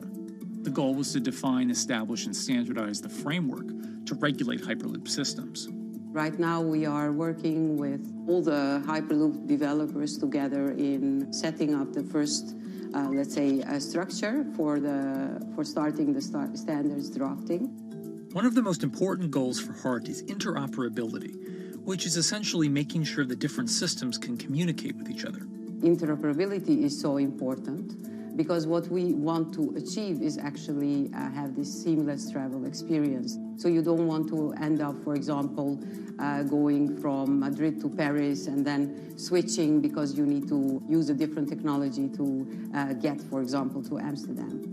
The idea being that as companies around Europe create the first commercial Hyperloop tracks between individual cities, one day those can all be connected to a larger network. Everyone that believes that Hyperloop is a future transport system also realizes that there is a need to have this network because that's where Hyperloop thrives. Hyperloop is such a huge project. It's definitely not something that you can do on your own or as a single company. So you need to do it with a lot of other companies. You need to have the governments. And I think in that sense, the biggest challenge that we've encountered is to really get all the required parties together to take the steps in development and in commercial implementation.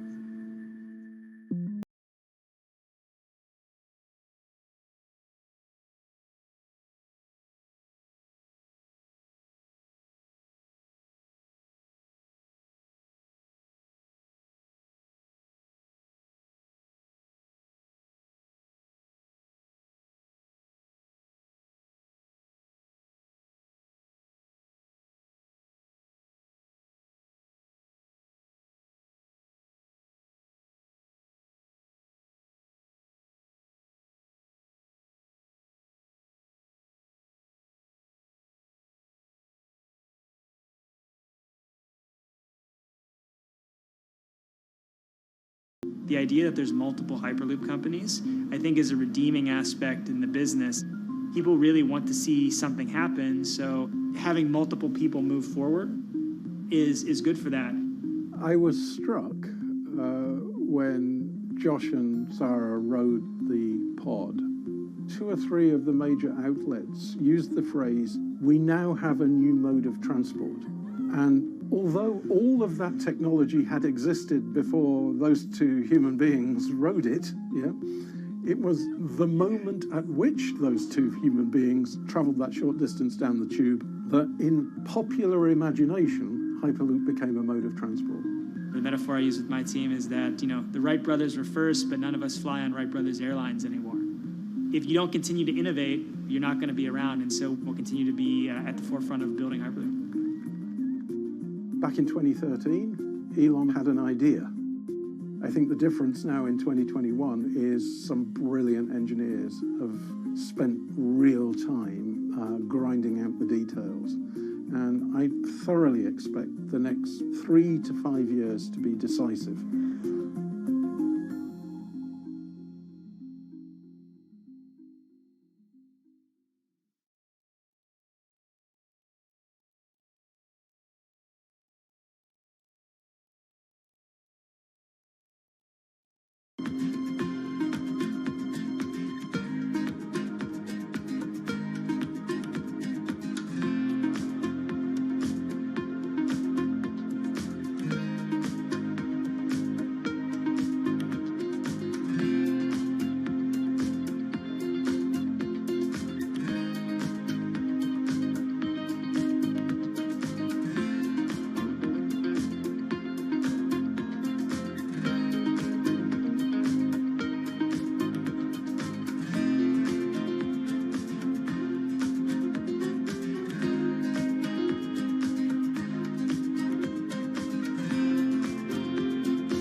This week, how hydrogen can transform our energy usage. We'll look at why the universe's most abundant element could be a game changer in the climate revolution. Hydrogen technologies are not new. They are used in other sectors. We use them in space, on our rockets, and we don't need the laws of physics to change to be able to use hydrogen on our planes. From iron ore to green hydrogen, one of Australia's richest men tells us about his pivot to sustainable energy. Let's take action. It's practical, it's implementable. Let's do it now. Plus, the hydrogen revolution. We'll speak with the CEO of Italian utilities firm Snam about his new book and how green hydrogen could be competitive within 5 years. Costs are coming down and people are waking up to the fact that it's the only way to decarbonize certain sectors. From Bloomberg's global headquarters in New York, I'm Kaylee Lyons, and this is Bloomberg Green.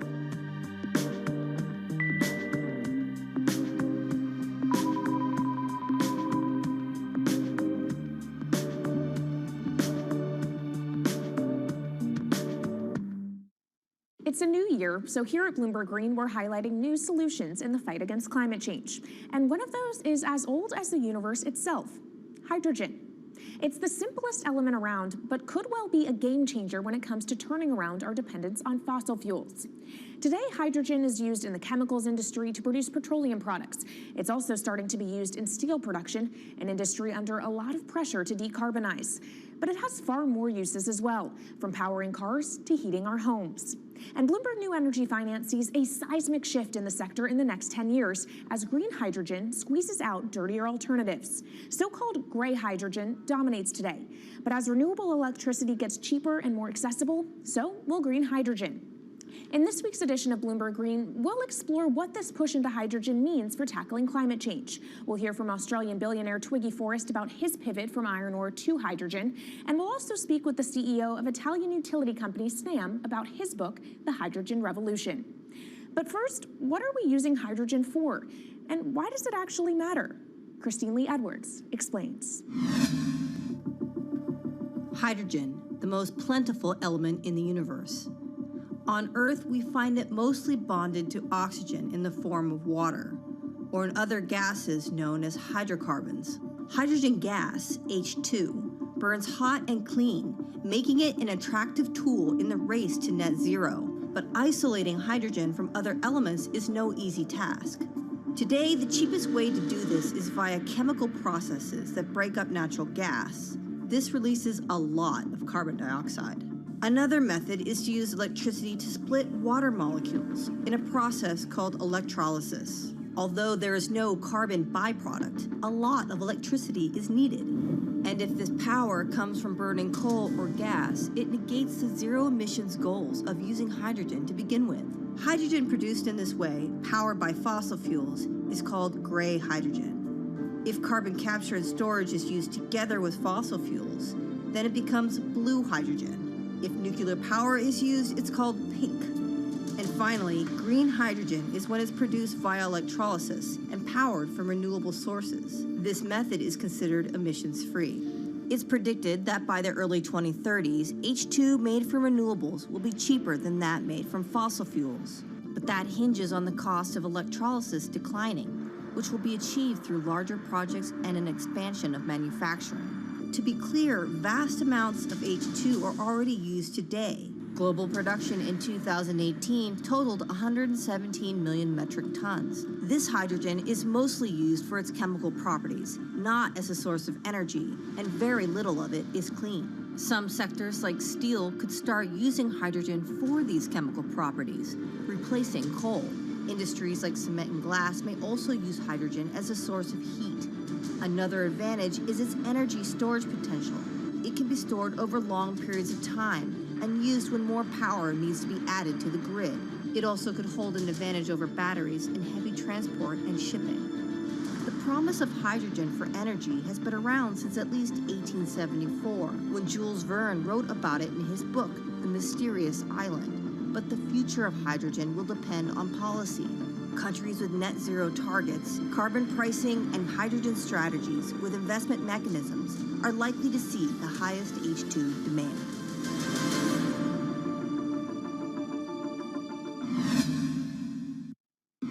That was Bloomberg's Christine Lee Edwards explaining what hydrogen means for the energy transition.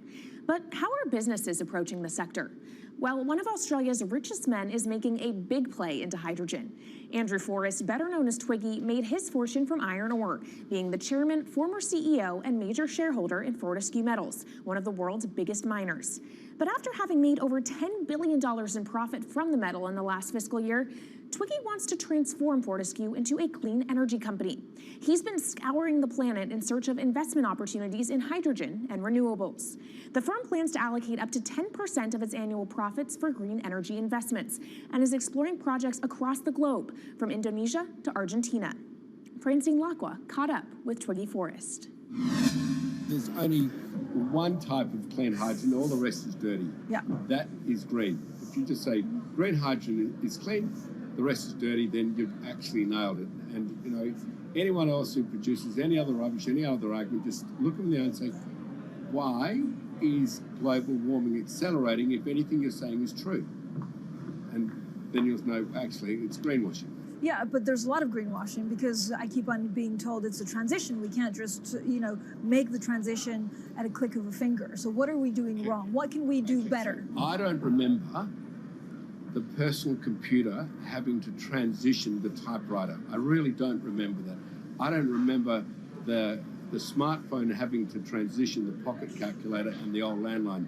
You know, its transition line is complete rubbish. The lie got put to it 2 days ago when JCB, a really loved British company, every right for the country to be proud of JCB, and Fortescue, holding a bit of a similar reputation, fantastic track record, everyone's been super well from Fortescue, huge balance sheet, super strong. When those two companies got together and agreed a $79 billion US agreement per annum, right, then that's a real wake-up call to say, hang on, green hydrogen is obviously commercial now. You know, every other form of fossil fuel hydrogen, you know, it can compete with it on price, it can probably lose on price, but what we know, it is cooking the planet. And only green hydrogen zero methane, zero carbon in the supply chain. Don't worry about the molecules in the supply chain. But at the moment, we're not even phasing out coal, if you look at the G20 communique. So we have a long way to go to talk about only using green hydrogen. Yeah, so look, I have a call, which I'd like to make now, that the world should not fund any more coal-fired power stations, coal mining projects, ever. We should wind them down as quickly as possible because they are cooking the planet just like grey and blue hydrogen is cooking the planet. Yeah. You know, hydrogen, which is not made from renewable electricity, is releasing 10 to 16 times more carbon, let alone the methane, which is worse, than it is hydrogen. So we've just got to stop doing things which are self-harming under the guise of greenwashing. So why are leaders so slow? Even if you look at the appetite for ESG investments, they're growing exponentially, so are emissions. So where are we allocating capital? Okay, so take the recent G20. There's probably a reason why there wasn't strong action coming out of the G20 because people were not aware that major transactions between large companies were taking place now on green hydrogen, that actually this pollution-free all the way through the supply chain fuel was now being transacted at multi-billion-dollar scale. If they'd known that, I don't believe any sovereign leader or any energy minister or climate change minister could not take ultra seriously that green hydrogen is now here to stay.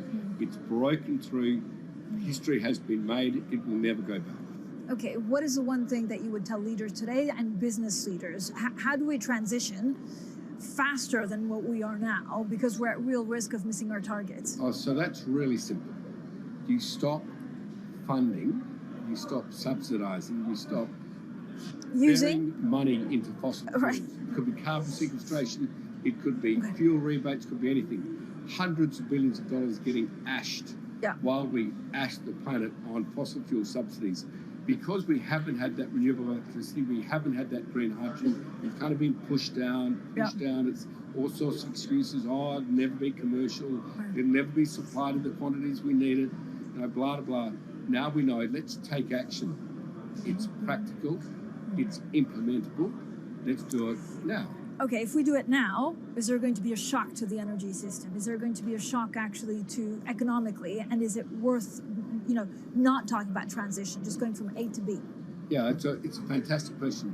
A to B is the solution. Let fossil fuels do what fossil fuels do. Just burn their coal, burn their oil, burn their gas. At least they're pumping up carbon and methane into the atmosphere honestly. Well, not that honest because they don't measure methane, which is 90 times worse than carbon. But at least the carbon is being done honestly.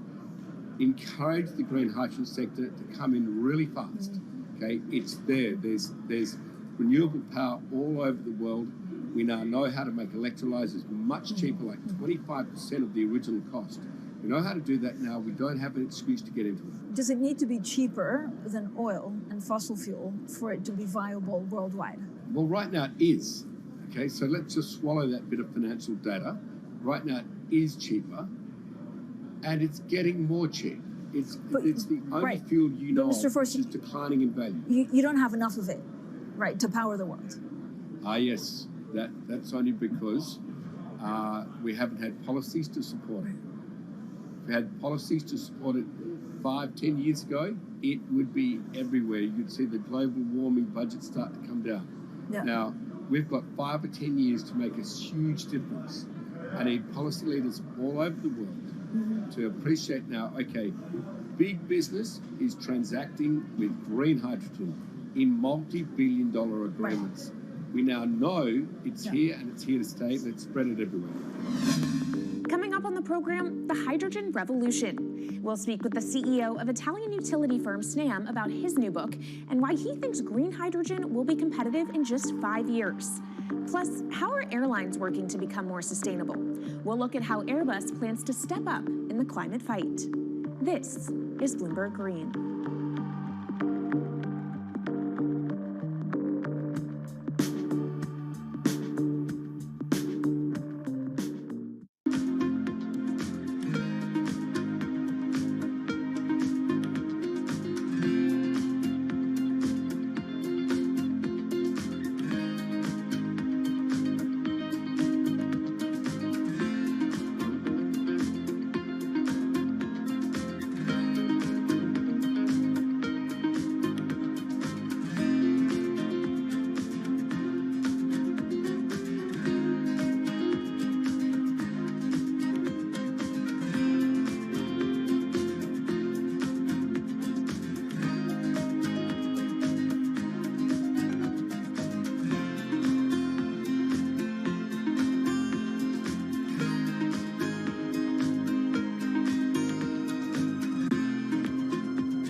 From Bloomberg's World Headquarters in New York, I'm Kaylee Lyons, and this is Bloomberg Green. What will the world look like in 2050? Will global temperatures have stabilized, electric vehicles be abundant, and solar and wind power homes around the world? According to Marco Alvera, the CEO of Italian energy company Snam, that vision of the future could be a reality. And he says that hydrogen will pave its way.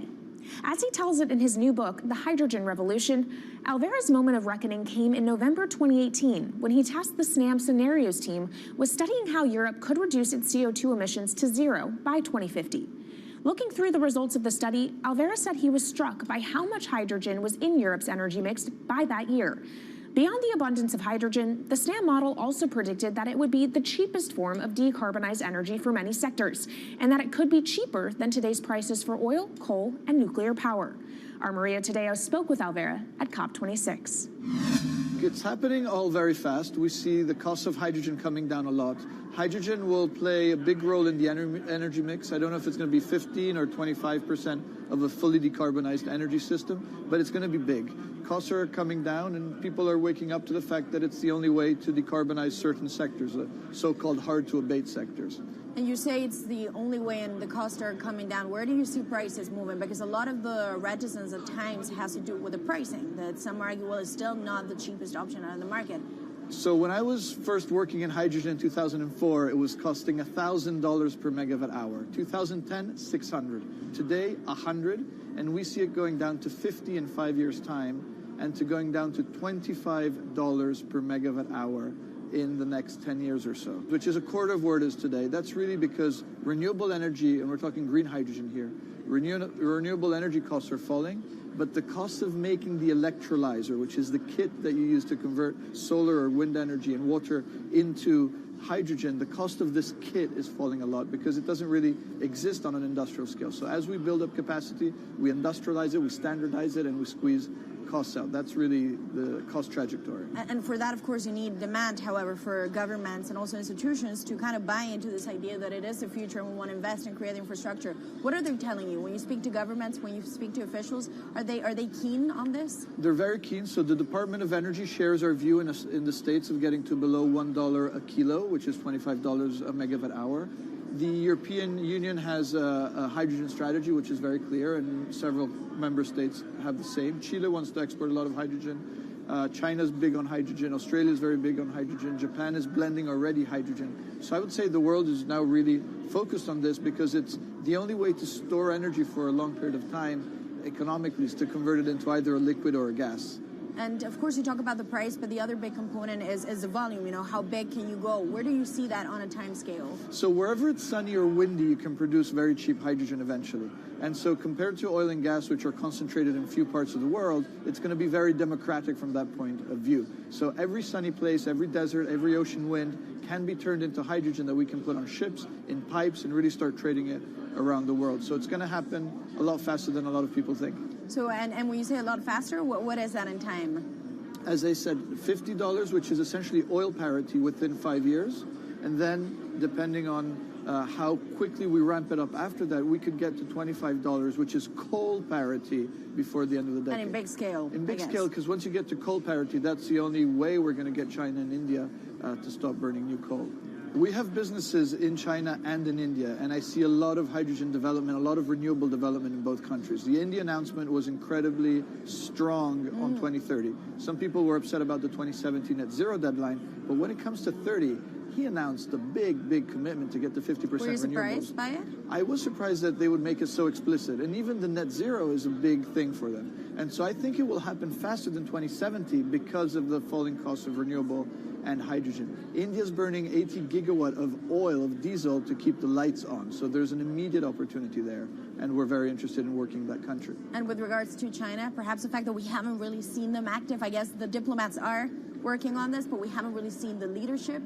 It's going to be technology, it's going to be industry. I think China has committed to a net zero, which is very important. At the G20, China was clearly behind the 1.5 degrees. So I think a lot has been achieved between the G20 and COP. And I think what's really important is to see in the coming years how quick it's in our hands to make part of this happen in 5 years, or it could otherwise happen in 15, 20 years. It's about building the project. The capital is there. We saw how many trillions of dollars are already committed. What's missing is really the projects, and that's where companies like us step in. Marco Alvera, CEO of SNAM there, speaking with our Maria Tadeo. Let's turn now to the aviation industry. It's a big contributor to global greenhouse gas emissions, and it's under pressure to change that. In October, the International Air Transport Association, a trade body representing airlines, approved a target of achieving net zero emissions by 2050. To achieve that, many airlines in the US and Europe are looking to buy sustainable aviation fuel made from renewable sources like used vegetable oil. Initiatives like these are pushing plane makers to come up with some radical new aircraft that will eventually cater to our growing appetite for travel without hurting the environment. We took a look at how Airbus, the world's #2 aircraft manufacturer, is stepping up to the challenge. How long until we can fly emission-free? Airbus says it's more confident by the day it can be done by its 2035 target. Airbus's CEO spoke about its ambitions for hydrogen-powered planes at the company's summit in France. The physics works. Hydrogen technologies are not new. They are used in other sectors. We use them in space on our rockets, and we don't need the laws of physics to change to be able to use hydrogen on our planes. So every day we become more confident, but we think we need to have a plane, we need to have the right fuels, the hydrogen available in the right quantity at the right place at the right time, and we need the regulations to be ready. So we really need the work and the collaboration of many people around the globe to make it happen on time. But it could be a long wait until green passenger jets go mainstream. Larger aircraft with more than 150 seats are not expected to feature globally until about 2050. That means manufacturers and airlines today are under growing pressure to ramp up short-term innovations to cut their carbon. In the long term, meeting the ambitious plans for so-called green hydrogen means building a giant industry almost from scratch. To make that happen, British airline EasyJet is among those saying governments need to get involved and fast. Aviation's emissions over the last 3 decades leading up to the pandemic grew by about 80% to over 1 gigaton.